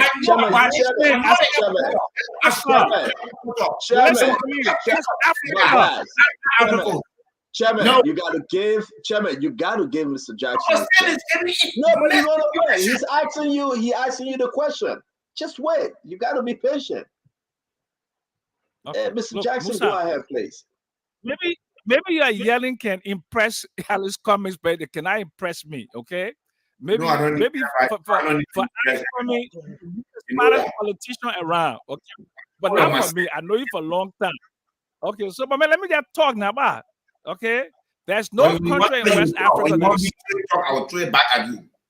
So you want to ask the question. Don't come throw something at me. Okay, but listen to me. There is no West African country that is self-sufficient in rice production. End of conversation, okay? Let's just move forward, okay? We didn't come here. Okay, I will ask my question if you want to listen to what I have to say to you, Musa. A lot of the nonsense you're talking tonight, you know you don't believe it. You don't believe that Cummings will be the next president of the Republic of Liberia. You just seen that. Yes, you don't believe it. I know you want to know. Let me finish. Musa Belete, a 7%er, there is no way that he can override that disadvantage from 7% to even get him into the second round if there's a second round in this next election. So whatever you're telling him is absolute fabricated nonsense because there is some agenda that you're pushing. Okay, let's just get this very clear. That list that was put up, and you said now that Mr. Cummings said something and you did not correct it. Who said he was Mr. Clean Hands? And who says that people who served in the past in the contaminated political system would not be welcome? Who said that? That's what you said. beg you to bring the evidence on this platform. Chairman, give him the chance. Take no bring the proof. You know, this thing used to be doing, to be taking information. Let me finish now. It will not happen again. Anybody say that? Chairman, you are not being fair tonight, Chairman. Okay, all right. I'll be fair now. Thank you. Okay. So, Musa Belete, you call me, you say, I don't want to kill Toba. I don't want to overthrow Toba. You said that did I even respond to that stupid lie that somebody text you? That I killed him? And some idiot told you that Liberia in 1979, 70% the rice that we consume was produced here. I was deputy minister of commerce at that time, Musa Belete, and I keep meticulous record. Go to the Food and Agriculture Organization and look at green consumption. I was also. I'm the guest now. Yeah, but listen to me. But don't you have the guest? But he's explaining. I just want to you, Musa Belete, don't believe what you say. You go on your comments and you know the game, and you will support CDC in the second round if there's a second round. That's what you plan to do. I want you to respond to that. Sam, here's what I have to tell you, and I'm happy that this program is being recorded. There will be no second round election in this country that CPP will not be part of, that Alexander Cummings will not be part of. And if you are fooling yourself, or you and anybody, you're fooling yourself, that when there's a second round election, that you all get the support of the opposition, you all better go think again. The problem we have in the opposition, we'll solve it, and we'll get together, and we'll get rid of you. Yeah, if you sitting down, fooling yourself, continue to fool yourself. And what kind of reckless way of thinking is this? We are in the opposition. The last time we supported CDC, it was because we all were in the opposition. Today, CDC is in government. You depending on an opposition to stay in government, something gotta be wrong with you, Sam. You gotta be out of your mind. We will stand together. Alex Cummings will be the next president of Liberia. And I can tell you that. And by the way, none of my comment here tonight told you that I said that you killed somebody in 1979. You said we had a coup. I did a coup. That's what you said. You said I made a coup. So I made a coup, then I killed the president. So that's what you said. Yeah, you can replay. Sam, you look, listen to me. You were involved in the two governments. You played role in. So Sam, let's talk about what is on the table. Let's talk about what is on the table. Sam, you are supporting CDC. You don't even talk about Mr. You're not complaining about CDC. Musa. But CDC don't even have time for you. Musa. What you know, you should be in the government. Okay, Mr. Jackson, finish up your question. Mr. Jackson, finish up your question, please. And so it is sending you questions to ask me. Tell them they got it wrong. We'll defeat them and move them from here. Chairman, you said you will see it in 2023. Okay then. Musa. First of all, Murat, Chairman, I gave Sam chance to ask question. He got to finish his question. But he's not asking question. He didn't ask his question. He's not. Oh, you are making comments because he just made a comment that he was the comment. So 1979. So guys, hold on 1 minute. To have some very interesting. Hold on, Mr. Jackson. Mr. Jackson. 1979. You said 1979. Oh, listen to me. I was at the Commerce Ministry after the rest riots. Not before the rest riots. 1979. Guys, I don't want to mute anybody, but let's give Mr. Jackson the chance to finish. Then you'll answer. You acting different tonight, about me. I don't want to make this about me. But Mr. Jackson, ask your question. Okay, before I make my statement, let me just make one clarification and go forward. Okay. The Brownell Commission report of 1979, with Nettie Brownell as chairman and Ellen Johnson Sirleaf as co-chairman, debunked all of those lies that you were talking about, that the proposal to increase the price of rice was meant to increase for local production. Were you at Ministry of Commerce 1979, Mr. Jackson? I was not. I was Minister of Commerce after April 12, 1980. End of conversation. But you just said on the show that you were in 1979. No, hold on. So you don't remember what you saying? Hold on. But okay, I know y'all were at time, Mr. Jackson, but we got to move on, though. Mr. Jackson, it's not Mr. Jackson. You said you were. Yeah. Ah, Lord. Musa Belete, don't make me this issue. But everybody heard you. Just and you got messages from people, Mr. Jackson. Do you want to clarify? Minister of Commerce in 1979. I was in 1980. In 1980. That was in 1980. Okay, it was 1980. In 1979, I was Deputy Controller of the Ministry of Finance. That's not the issue. The issue is the team that you put together 1979. That's all time, right? In New Body. That's him to come to discuss tonight. That's all government history. All right, guys, we will not change the conversation tonight. Mr. Jackson, guys, listen.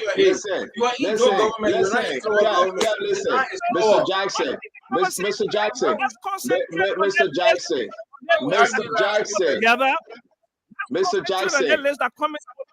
yes, ask your question. Ask your question on the list. Yeah, man, 79 out total time. You accuse the man of blue. Cam, leave it, Cam. So, Musa Belete, how can you say that Mr. Cummings never said, and the supporters of Cummings never said, that he was so clean hands that all of us were rotten people in this country, that he was coming to change the politics of this country?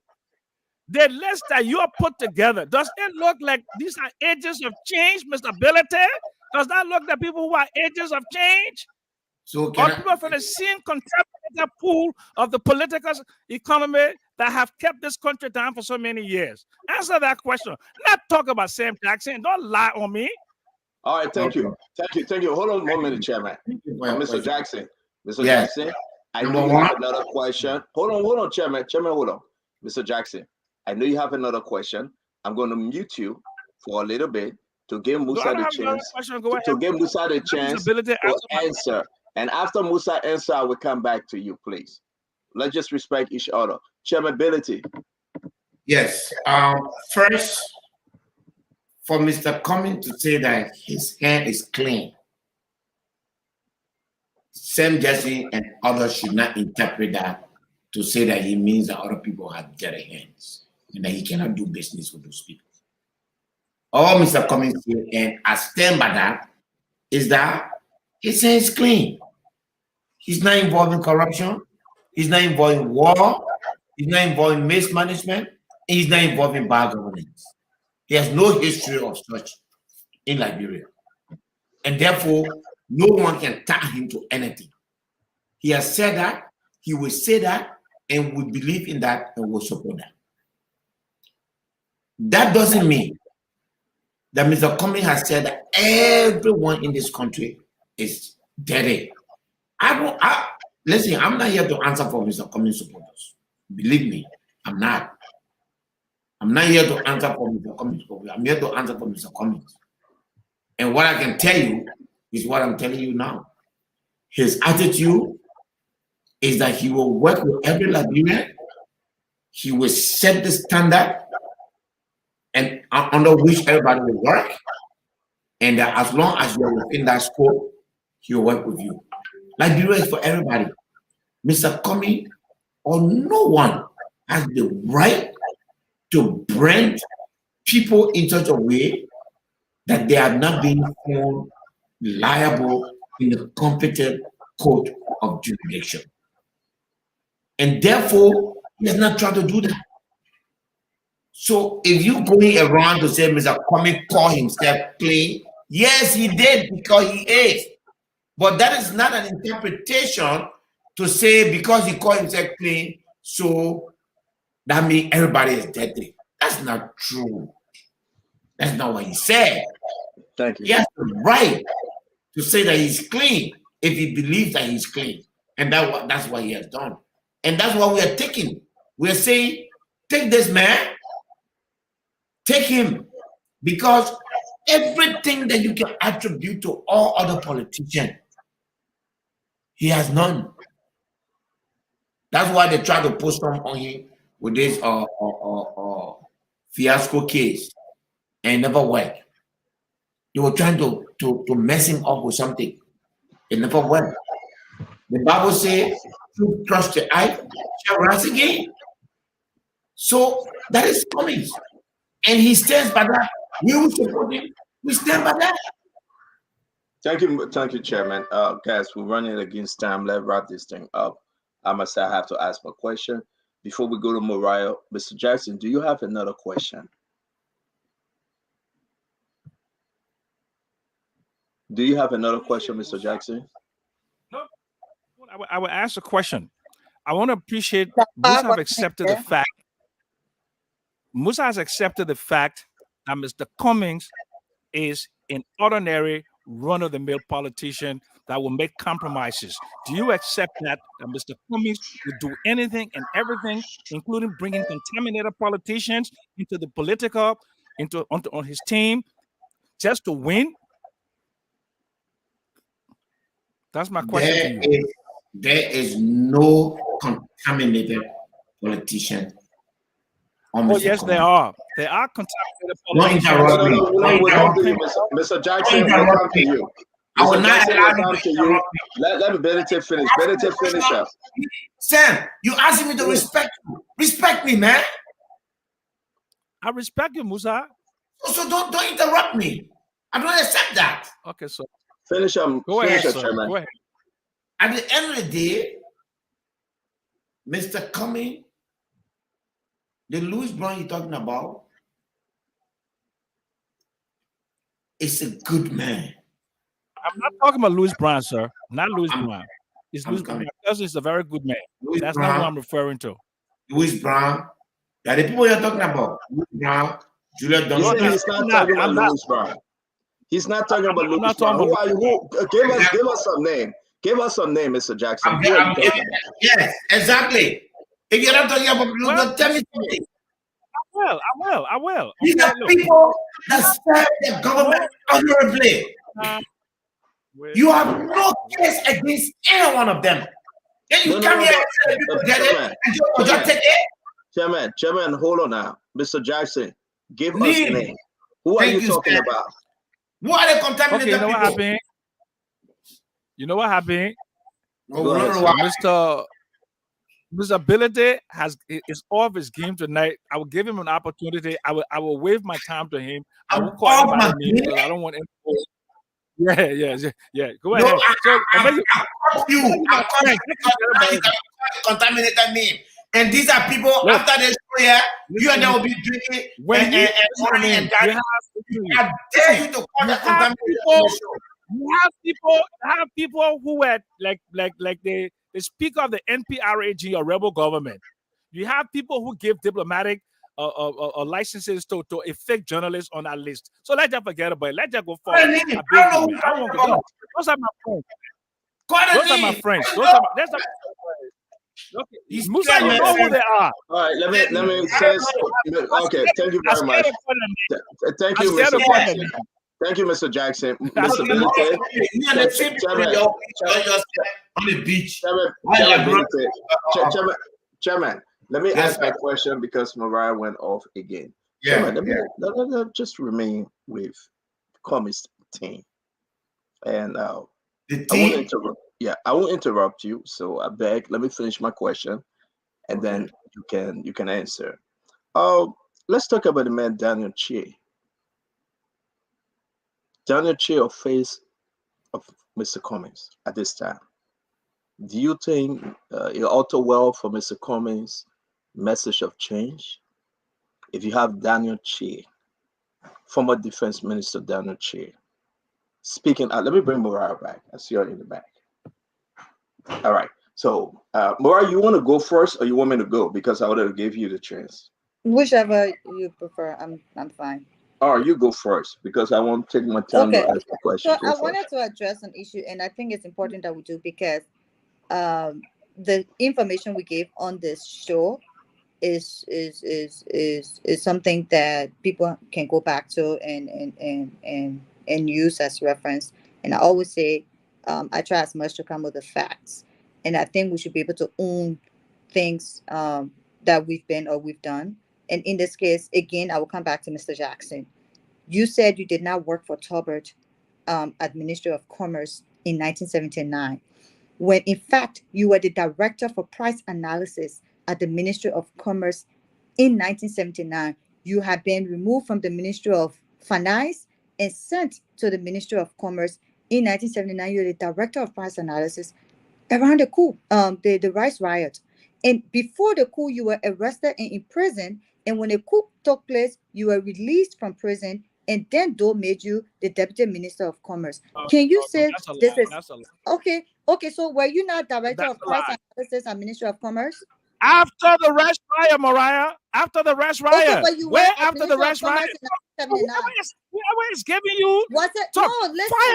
We're not making plans, Mr. Jackson. Was it? Was Let me this in give you the chronology. 1979? Listen. Okay, you hush up. Let me give you the chronology. No, I will not hush so we up. can And be this will very be the last time you tell me to hush up. Ever in your life, you will give me that respect that I'm giving you. You will not tell me to hush up. You need to shut up. Guys, listen. Hold on, Mariah, hold on 1 minute. Mr. Jackson, hold on. Mr. Jackson. Yeah. That's somebody's wife or fiance. Oh, I'm somebody's husband. Somebody's fiance. Mr. Jackson, listen. We will not use those words. How dare you? We are adult. Okay. You will have your time to speak, and I need some clarity. But she's lying. I have to stop her. Mr. Jackson, but you cannot tell her to hush up. It's unacceptable. Okay. We shouldn't do that. Be quiet. Let me talk. So be quiet. you cannot keep quiet. But let's pause for a minute. Mr. Jackson, we will come to you. Let Mariah finish, and we'll give you the chance to explain and make your correction. Exactly. And go ahead, every Mariah. time your past comes up, you become irate and just go off of people, and that is completely off of what you should be doing. You have the opportunity to clarify. You said the information is wrong, and I'm asking you. You say you did not work at Ministry of Commerce in 1979. You did in 1980. The question to you is, were you not director for price analysis at the Ministry of Commerce in 1979? Absolutely. But it was after so you the were. riot. So you were working at Ministry of Commerce. Wait, Mr. Jackson, wait. Mr. Jackson, wait. Mariah, can you ask? All your? Hold on, Mr. Jackson. Mariah, can you ask all your question? Then we will go to Mr. Jackson to answer. So my first question is, Mr. Jackson said he never worked at Ministry of Commerce in 1979. We heard that. He said worked that in 1980. The question is, did you not work at Ministry of Commerce as the director for price analysis in 1979? Okay, so you pausing for him to answer that question. Sorry. Go ahead, Mr. Jackson. Great, fantastic. Okay. She said I was working. If you go back to the tape, you say I was working at the Ministry of Commerce during the rice riot. That's not true. That's not true. I was working at the Ministry of Finance on April 14, 1979. So that's the first lie that must be demolished. I was working as a director of price control in August of 1979 as a result of the Brownell Commission for Peace and Reconciliation. So they brought me in 1979. Thank you. In August. Okay. Way after the coup. Okay. Way after the rice riots. Thank you. You were wrong. Admit you were wrong that I was not at Commerce in 1979 during the rice riot. Do you admit that I was hold on, Mr. Jackson. Mr. Jackson, you have answered. No, let me answer. But you finished You've answering that, answered the though. question. Thank you. But So, can she admit that I'm she was still- wrong? We were asked her to admit. We were asked her to admit, but I'm kind of Can you confused. admit that? No, Great. no. So you I are was asked her not to Mariah, admit. Mr. Jackson, this is the problem that Mariah Mr. has. Jackson, People Mr. text Jackson. her, people text her. She doesn't read history. She doesn't. Mr. Mariah, Jackson, you're not. I'm This is very Mr. this is Jackson, not happening. Mr. Jackson, Because Mr. Jackson. I Okay, all right, guys. I have enough. That's it. Mr. Jackson, Mr. Jackson, you got to listen for a minute, please. Mariah, let me, please help me clarify this.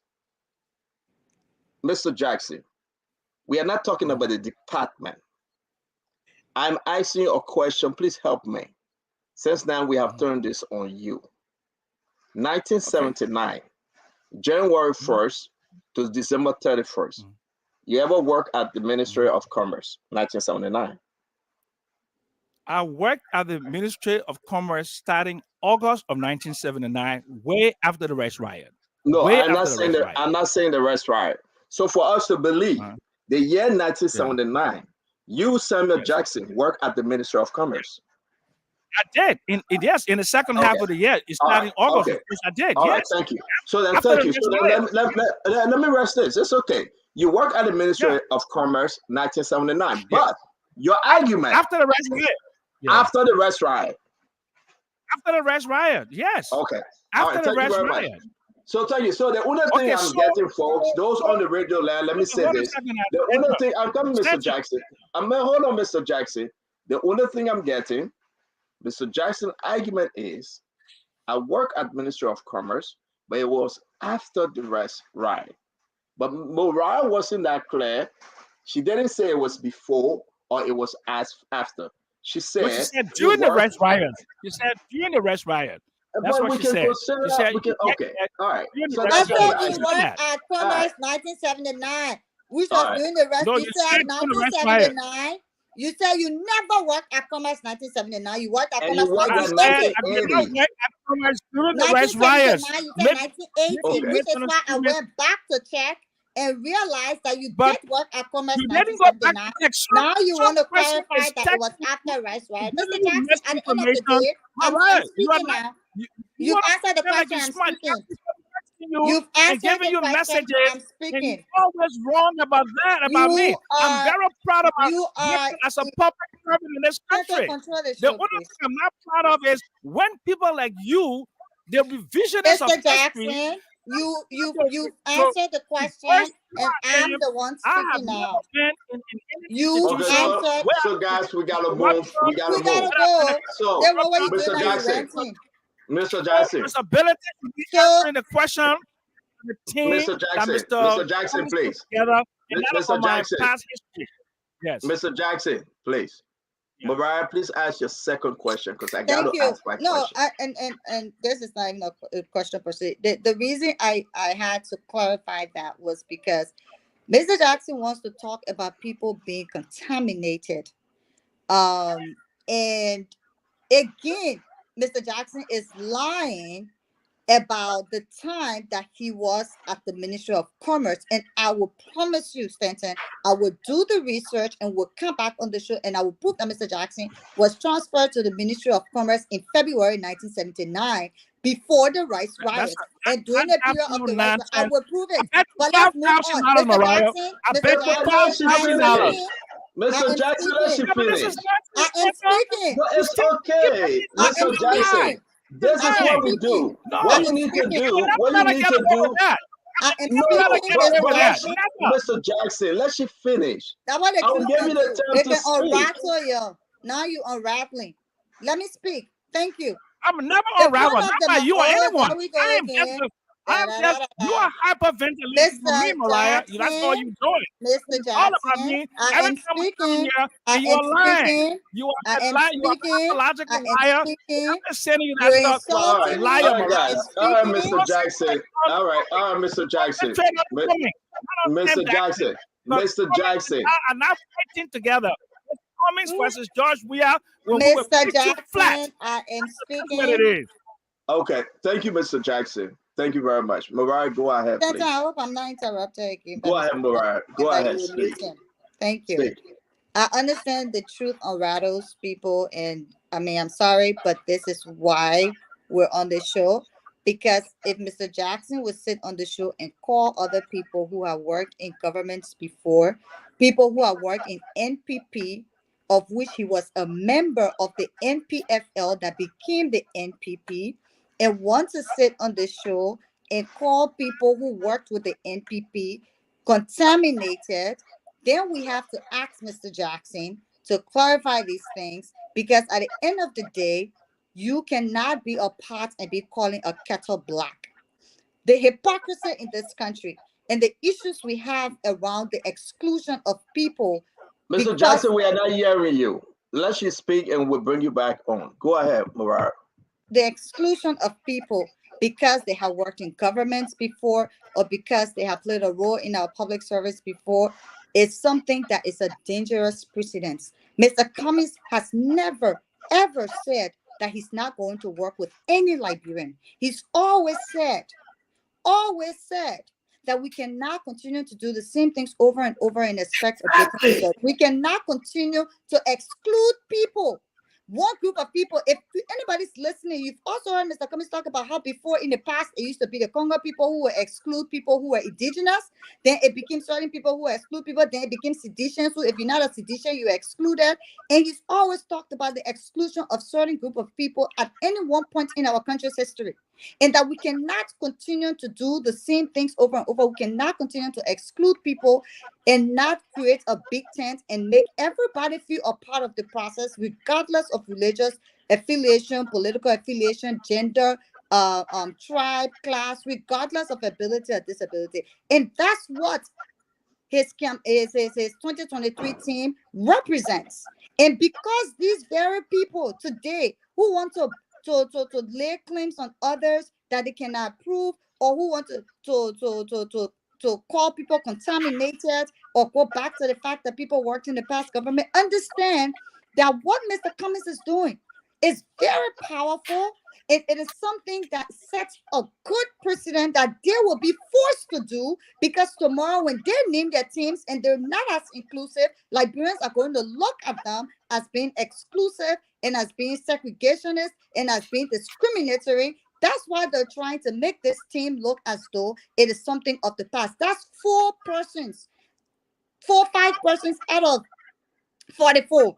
Even if it's 6 or 7 persons out of 44, what we're doing today to discuss these people in these derogatory manners and not also look at other people on that list that we should be able to encourage and say, yes, this is the kind of country we want. I continue to say, the same, as Liberians, the same people we elevate are the same people we try to drag down in the future.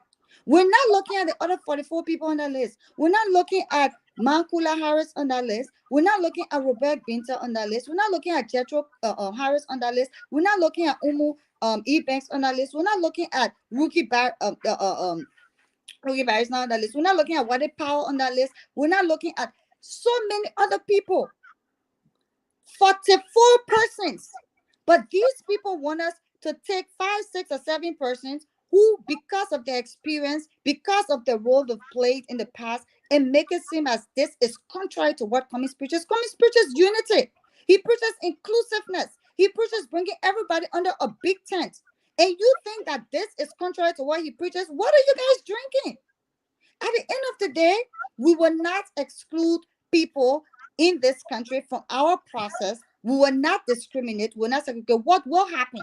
If you come on board, you will have to meet the standards that Mr. Cummings will set for his team.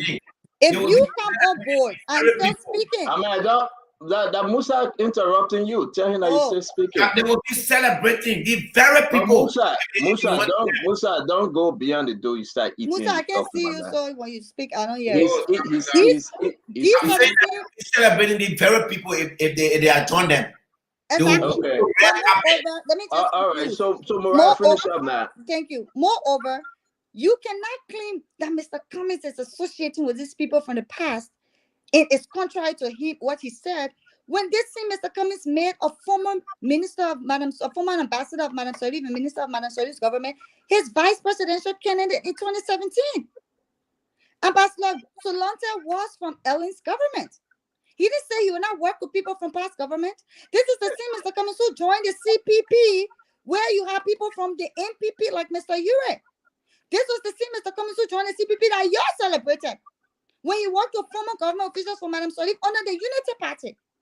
Or because today he's setting up his team as CPP and including people from all walks of life, persons with disabilities, people from past governments, people from past administration. Y'all want to make it negative because it's not a personal benefit? Let's be real and honest with the Liberian people. You want to criticize Cummings? Criticize Cummings, but do it in a way that reflects hold on, guys. Mariah, thank you. We got to go to Mr. Jackson, and please, guys, do not interrupt him. We gave him the time to speak, and then we all will have our turn. Mr. Jackson.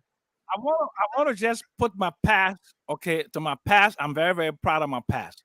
I arrived in Liberia, and I'm just going to say that in one sentence. We'll move forward, and we're going to concentrate now on Mr. Cummings and his team.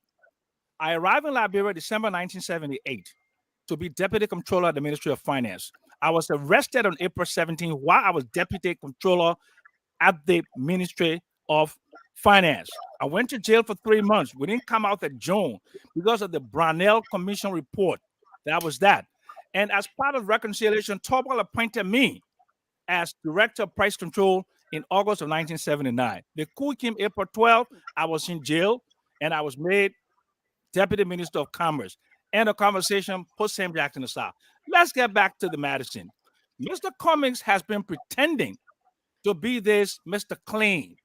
Mr. Cummings has put out there the Theola Gibsons of the world, the Mariah Yakulas of the world. They've all been singing this message about Mr. Clean, how he was just the agent of change. You cannot be an agent of change when you come and you get, instead of building an internal organization, bit by bit, and you be the fulcrum of that.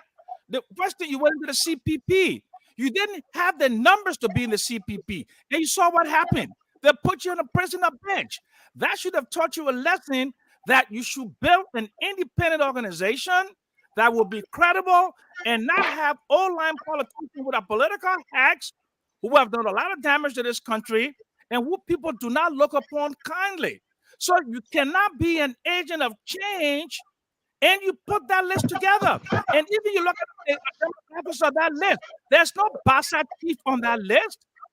Where the Bassa chief on that list?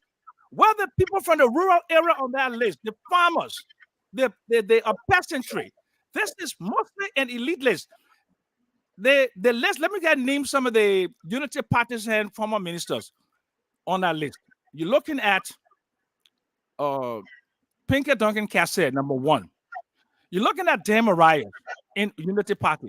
Then you're looking at Louis Brown. Okay. Then you're looking at Toga McIntosh, who was foreign minister on that list. Then you're looking at Judy Wisner, who was part of the 66 out of 68 concession agreements that were deemed to be fraudulent. That's their record. Mr. Toga McIntosh was accused credibly of giving a diplomatic passport to a fake journalist. That is part of the historical record. You don't want to discuss that. It's easy to discuss Sam Jackson because I'm an easy person to beat on. And you can tell your lies to your audience there, and they can believe that. But you don't want to deal with the fact that this is a contaminated list. It's a contaminated list because it includes people that have failed this country, that have done things that border on criminality, that have bordered on things that have wrecked this country. And this is not an open tent for criminals. But Mr. Cummings' team look like it's an open day for all the political hacks to come and join his team. So then we don't need him. We need somebody who is already there, who is doing the work of the people. And you're going to see in October, there will be some positive economic news coming out. And we're going to build upon that to go towards 2023. Not political hacks, political operatives, or wine, in fact, contaminated wine in new bottle. That's what this team represents. Can I ask a question, Stanton? I beg you, let me come in. Let me This is ask how my it's just question. a question, Mr. Dawson. No, I beg you. Mr. Chairman. He Chairman, said you that are the guest. Chairman, 1 minute. question. Chairman, I understand. Go ahead, Chairman. Don't forget, Sam, you say that they pull you out of jail and then give you the job. And then the jail, the coup again met you in jail. Let's pass that. We will He come said back. looking for jail, getting the job. After the committee report that. They said the coup met you in jail. So you want to jail 2 times for 1 now? Yes, I did. You surprised, right? You surprised. Let me ask you, What you want to jail for the second time? Listen to me. Great. So, Musa Belete, you want to make this about me? Let's make this about comics. So, Sam, I'm tell you the record. You sitting down here and spill mess information. Then yes, it's about you. You hate comics. This is not about politics. I think honestly, you hate comics. Okay, let me finish. Let me finish.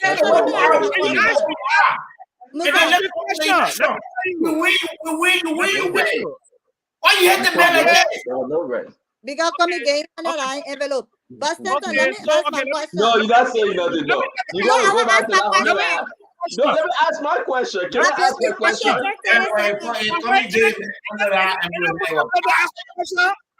got to ask me a question, right? Okay, let me answer the question. Great, thank you very much.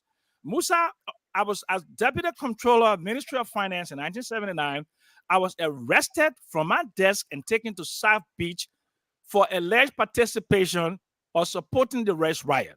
That was the first time I ever went to prison in my life, right? No, the Brownell Commission. Not the first time. Let's talk about the second time. Yeah. Listen to me. The Brownell Commission, Nedesia Brownell, and Ellen Johnson.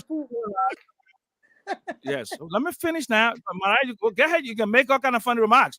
This is going to be about comics, not about me. Okay. So let me just get this straight. So, the Brownell Commission recommended general amnesty for those who were in jail. So we got general amnesty. I came out and the Toba government said, okay, let's bring this young man, seems to be highly educated, make me director of price and marketing analysis. August of 1979.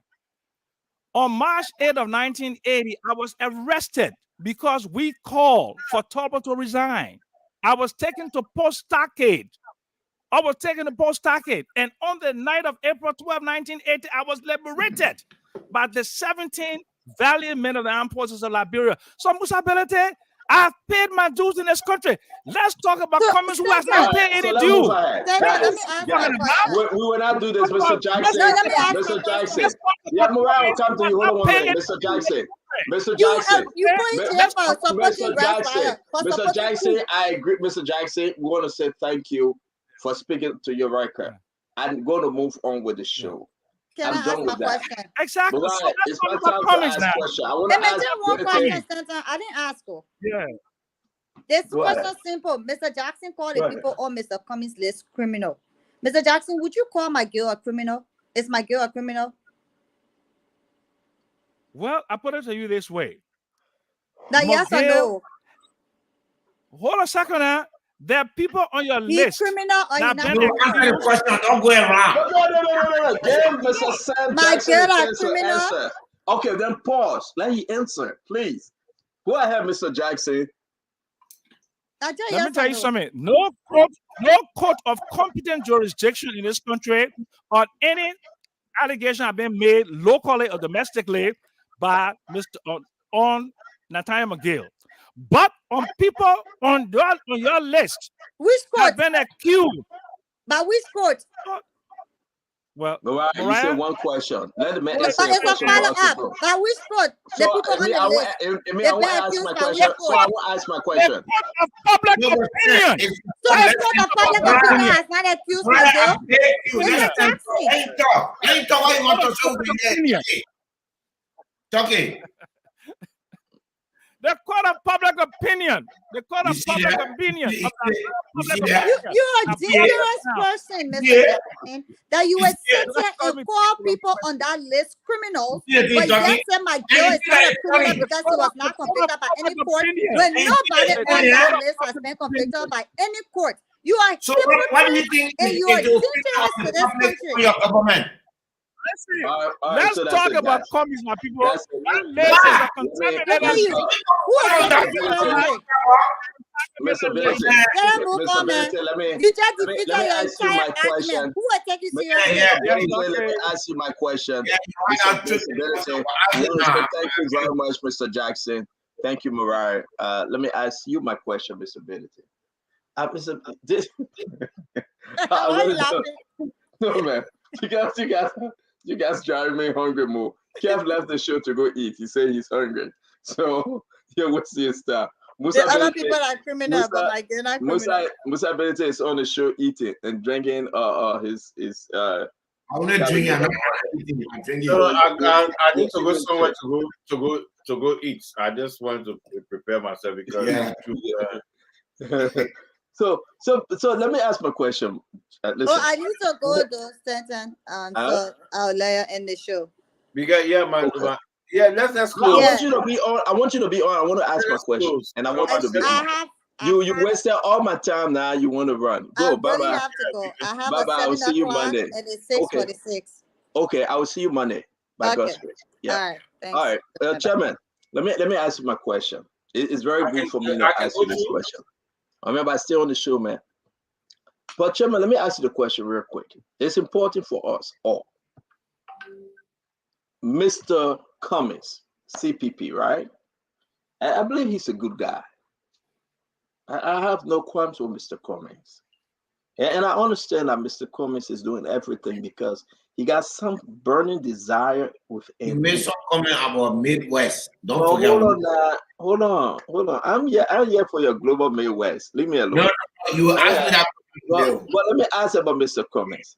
Yes. Chairman, we are not saying it's a bad thing to bring everybody under the tent. That's not what I'm saying. But I think for Mr. Cummings to bring Daniel Che, let me start with Daniel Che. Daniel Che, of all people,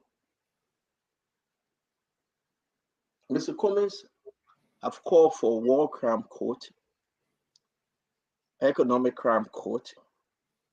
Mr. Cummings have fought against corruption. Mr. Cummings continue to fight against people that brought us this far.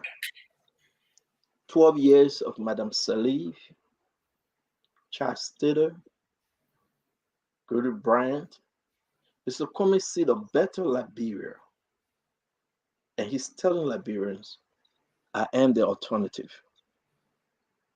Do you think by making Daniel Che the face of Mr. Cummings, people will believe in Mr. Cummings' change for the better Liberia? I'm going to go one at a time with them. I'm starting with Daniel Che. And I hope one day I can have you for us to discuss these 6. But Daniel Che, former defense minister under Charles Taylor, Daniel Che that have overseen a lot of stuff that we know. Do you think Daniel Che, the face of Mr. Cummings, do you think that will resonate with the Liberian people? There's no allegation on Daniel Che. Not that I know of, not that we know of. He's not being charged for war crime. To be a defense minister, it's not a crime. So you say you don't know about anything on Daniel Che? There's nothing. There's no allegation. No allegation. Even the TRC have nothing on him. So how you just assume that he's a bad man because he was defense minister for Taylor?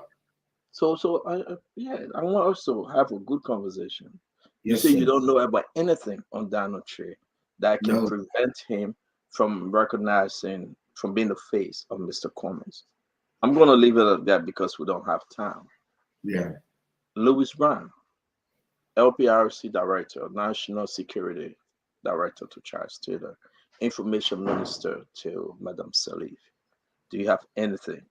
He will be serving as campaign manager for Mr. Cummings. Do you have anything? on Louis Brown that his presence representing Mr. Cummings will be an obstacle? Do you have anything? It's a plus. Do you have any reservation? Louis Brown presence is a plus. A big plus. Louis Brown brings a whole lot. Is Mr. Cummings, listen, you already say it's a plus. I'm moving on because we don't have time. You guys have taken all the time. Let me ask you a question. And the reason why no, you say it's a plus. We're good. You say it's a plus. No, I mean you're good. It doesn't mean that I'm good. I want to give a little bit of. Because I want to name the rest of them though, but you go ahead. Well, Louis Brown for me is the top of the peak. Louis Brown is excellent. We need him on our team. We are happy that he's on our team, and that Louis Brown is one of the best politicians, principle-minded politicians that I've seen in this country. Louis Brown that you see over there. There's nothing on him. This idea of taking people, Louis Brown's record. There's nothing on him. Mr. Ability, is that are you telling us, Liberians, folks out there that believe in Mr. Cummings, that he will bring a transformation, that he will bring light? He will bring that change. There's no one out there qualified to work with Mr. Cummings than those folks from the past government that have some, let me finish, sir, that have some allegations labeled against them, participated on an NPP, NPFL, folks that have scandals. Don't you think these folks, it will be a problem for Mr. Cummings to defend himself? It will be a problem with Mr. Cummings that they are bringing the UP 2.0. Why Mr. Cummings can go out there and get a new good guys that have no records? Mr. Cummings is living up to what he says. He said you make a water tank and a big board. Instead of reducing the board to meet just specific people, like the people you are talking about, you make it wide. No matter who you are in that board, Mr. Cummings as the leader will say, here we are and here is where we're going. Here are the set of behavior and attitude that we will go to follow. It's not negative. Louis Brown is one of the best things that happened in the Cummings campaign. Believe me, take it from me. If it were otherwise, I would tell you. That same Justin Mason that he has to do, he knows it. He knows what Louis Brown can do. Louis Brown is one of the best strategists in this country. We are not saying about what they can do. We are saying what they did before. While we're here today, under their leadership, the country went into a serious mess. Under their leadership, Liberia went back 1,000 miles. Under their leadership, people died. Under their leadership, poor education system. Under the leadership, poor health care. My question to you, Mr. Ability, no one else in Liberia that can represent Mr. Cummings, but he should go back to the old and bring those folks back, surrounding him. And as information Richmond I can say on the show, take it or leave it. Maybe you don't know Mr. Ability, but I can guarantee you, Louis Brown, one of those guys, will be serving as the campaign manager for Mr. Cummings. How do you want Liberia to believe in Mr. Cummings if you go back to Madam Salif, to Charles State of folks, and bring them and say, represent me, but yet instead he is calling himself change? You finished? Yes, sir. You can speak, sir. I'll tell you this. What Mr. Cummings wants to do in Liberia will involve every Liberian. One of the things that we will avoid is people taking allegation to define other people or perception.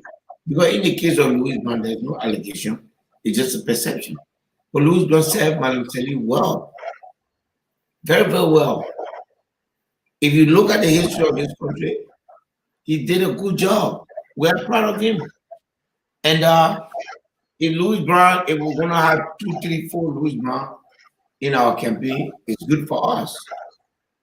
So Louis you Brown. want to have so again I will ask you, so Donald Che, Defense Minister, serve on the child state, hold gun, carry arm, serve in the military in the fashion of NPFL. It's okay for Mr. Cummings to be associated with him. All I'm saying to you, and I'm saying it very clearly, is that it's going to take everybody.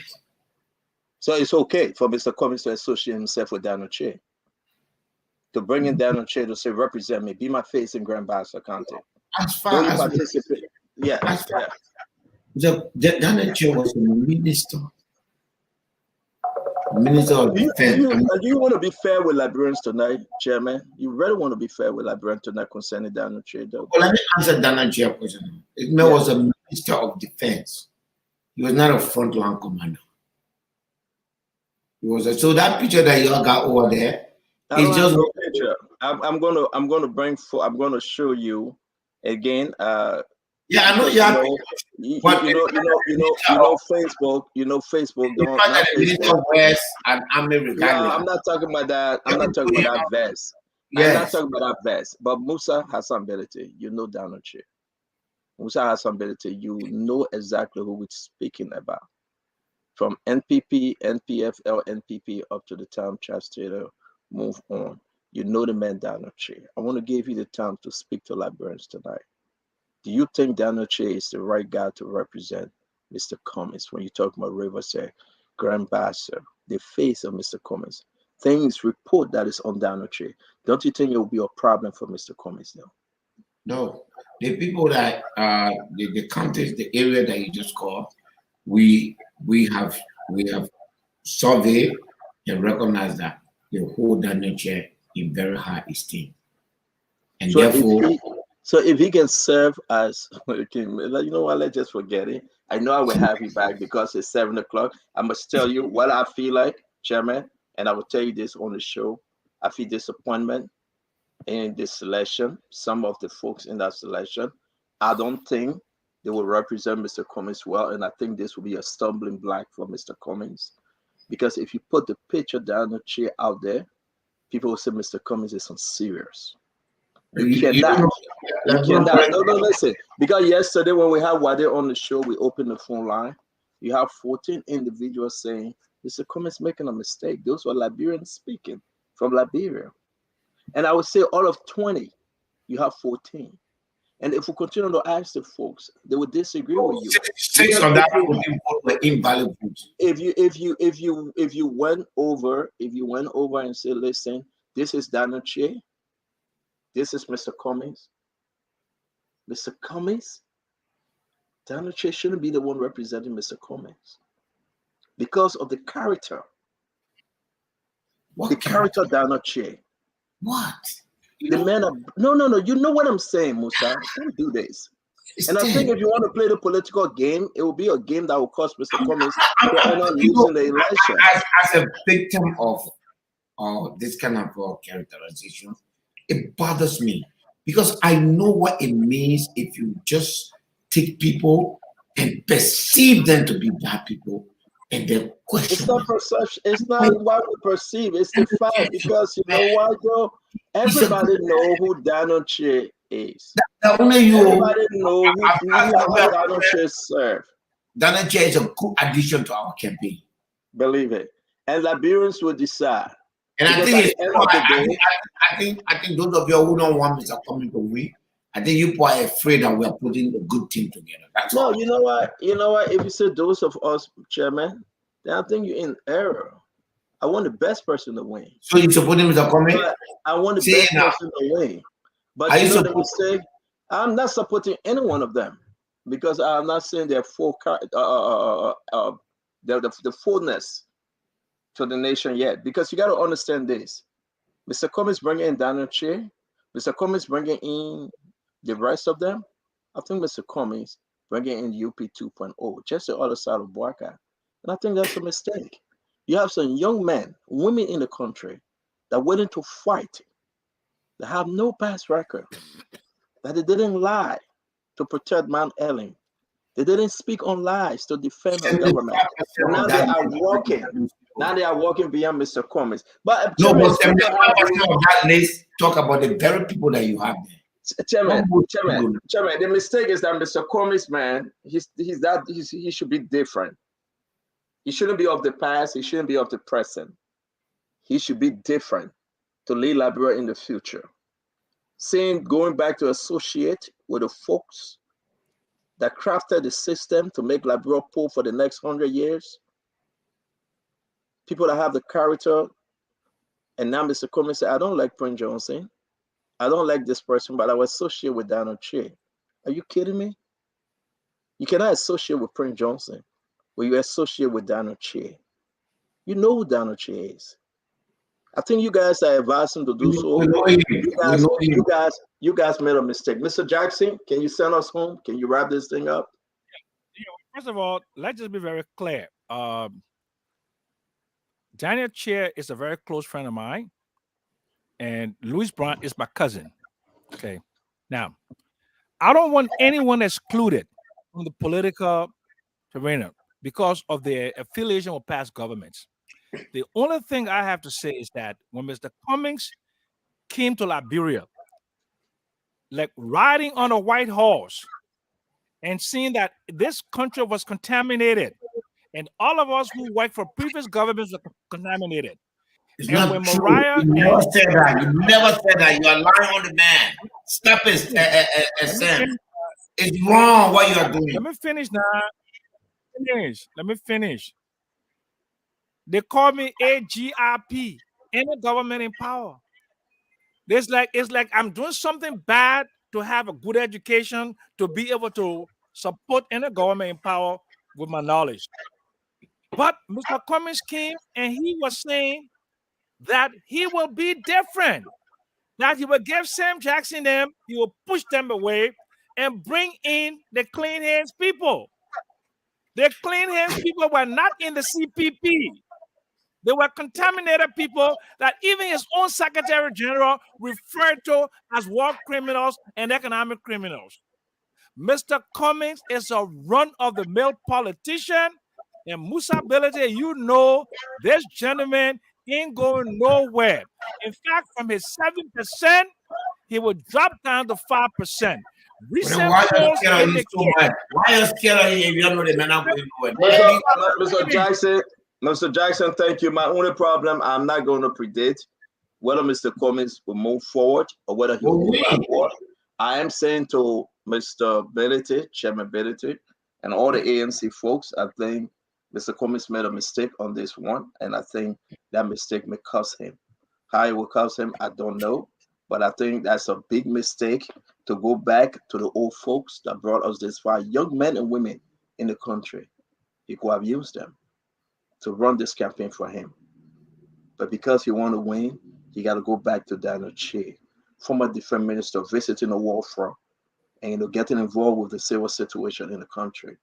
Go back to Louis Brown, National Security Advisor to Charles Taylor, pitching for Charles Taylor, negotiating with rebel groups and faction groups. Go back again to people that have served already. They have served. Leave them. Let them be. Keep them. Move on with new group of people. So George Weah was senator before he became. And that's why I'm saying to you, you're going to jump to George Weah. You're going to say, well, Bwaka.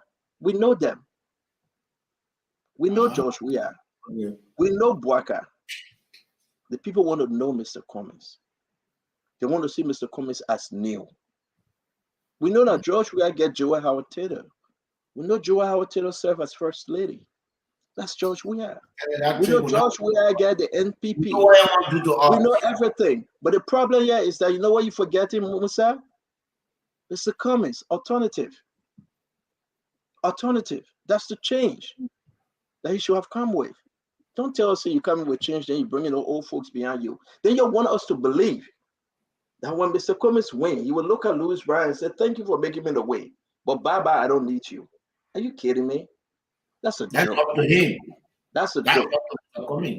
But Chairman Belete, you're running in district number 7. We want to say thank you for having you tonight. It's 7 p.m., 7:04, 11:04 in Liberia. We want to say, please do your closing. As always, it's good to have you. Tomorrow, folks, I can announce to every one of you, you are hearing what happening in NPP. We'll be having our NPP.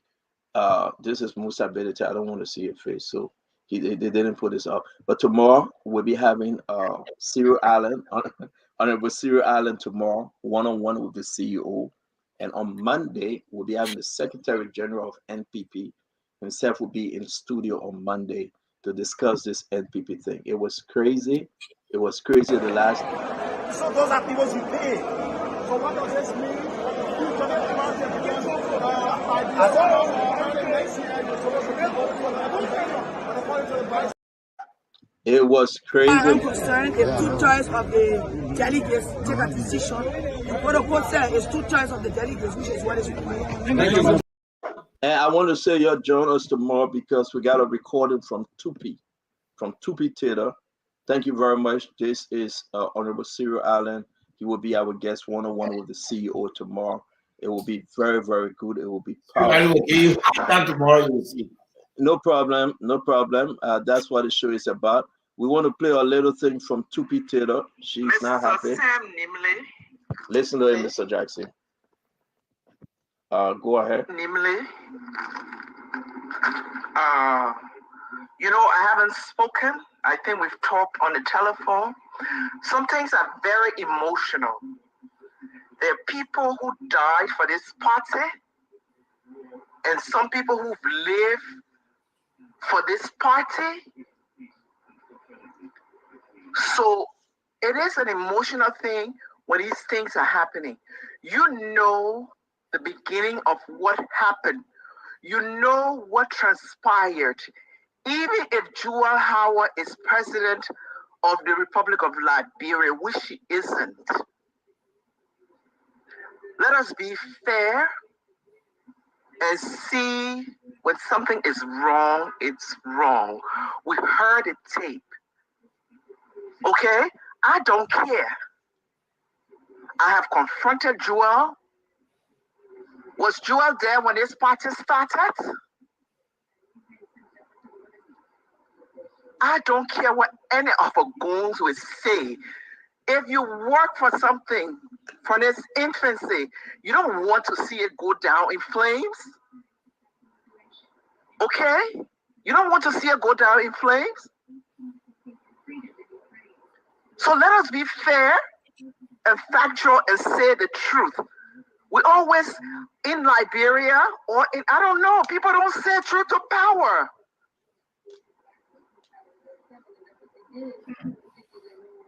This is wrong. I heard the tape. You think people died for something like this to go to dust? You know how many people died for this revolution? Some of these people who are just Johnny come lately and they are benefiting.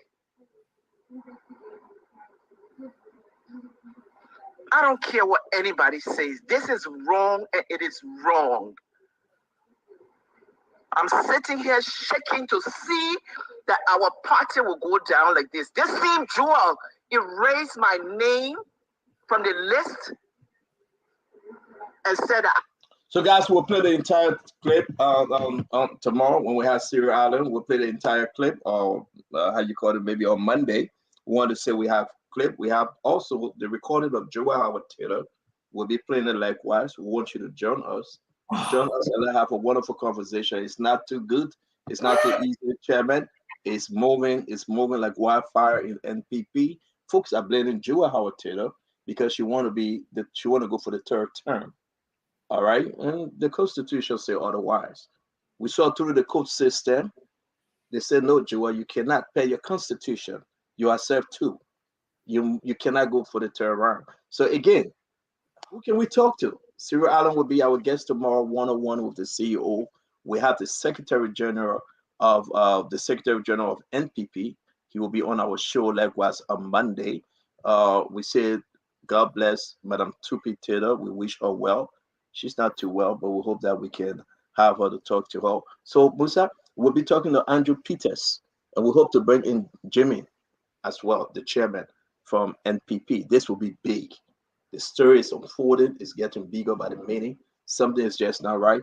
And the question they are asking is NPP going to be another Liberty Party? Musa, take us home. Do us your closing.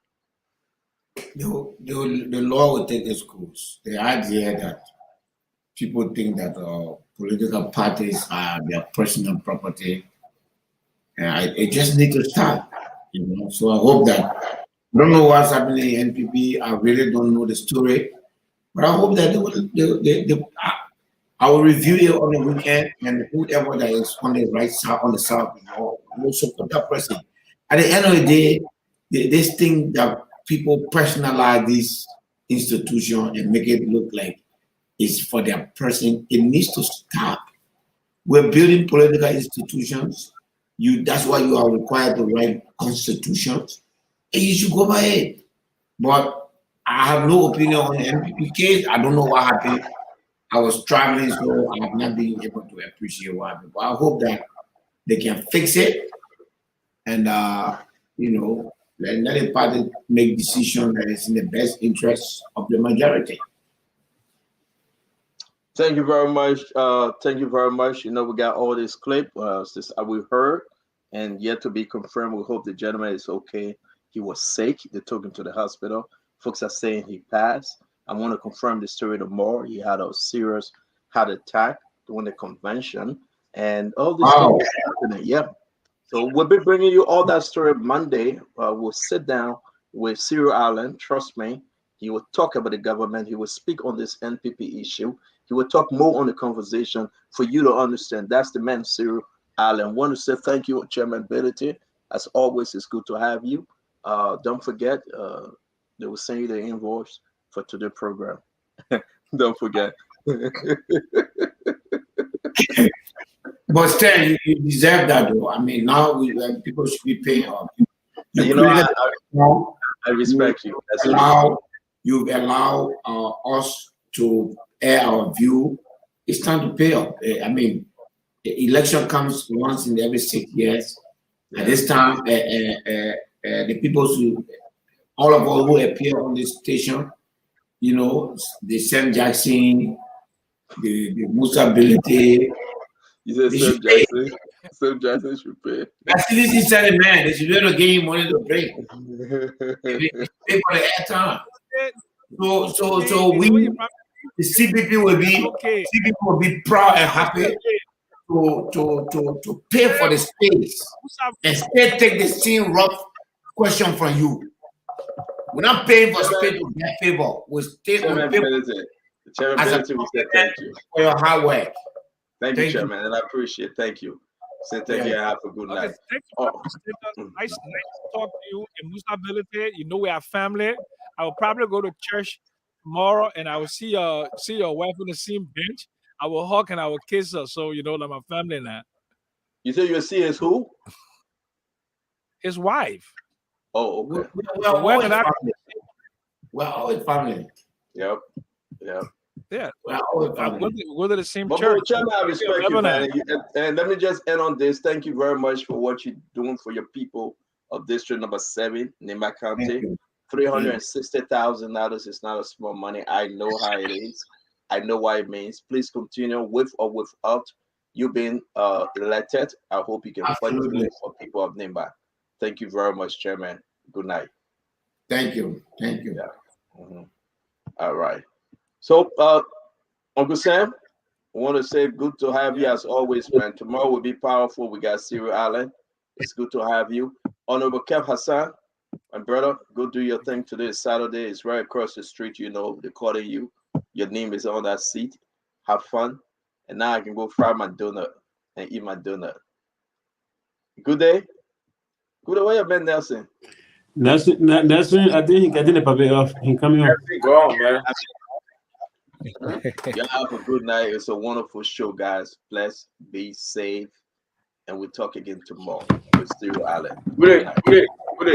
I guess that you not see that again, huh? Which guy? My man, the French guy. We'll talk tomorrow. Oh.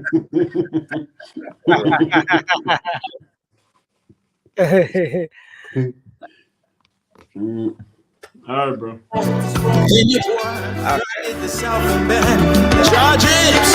Okay, folks. I want to say thank you to all of you out there for following Spoon Talk tonight on Spoon 107.5 FM, Fabric 101.1 FM, Super 95.5. All of the different mediums through which the program has been streamed. The invitation is yours to join the station tomorrow for 101 with the CEO for another great show. I'm Nelson Colette. I've been here, your producer. James Goode Flomo has been on the other end, making sure that we have everything coming up together here for you. Have for yourselves a good night and bye-bye. If the children crying for starvation, just don't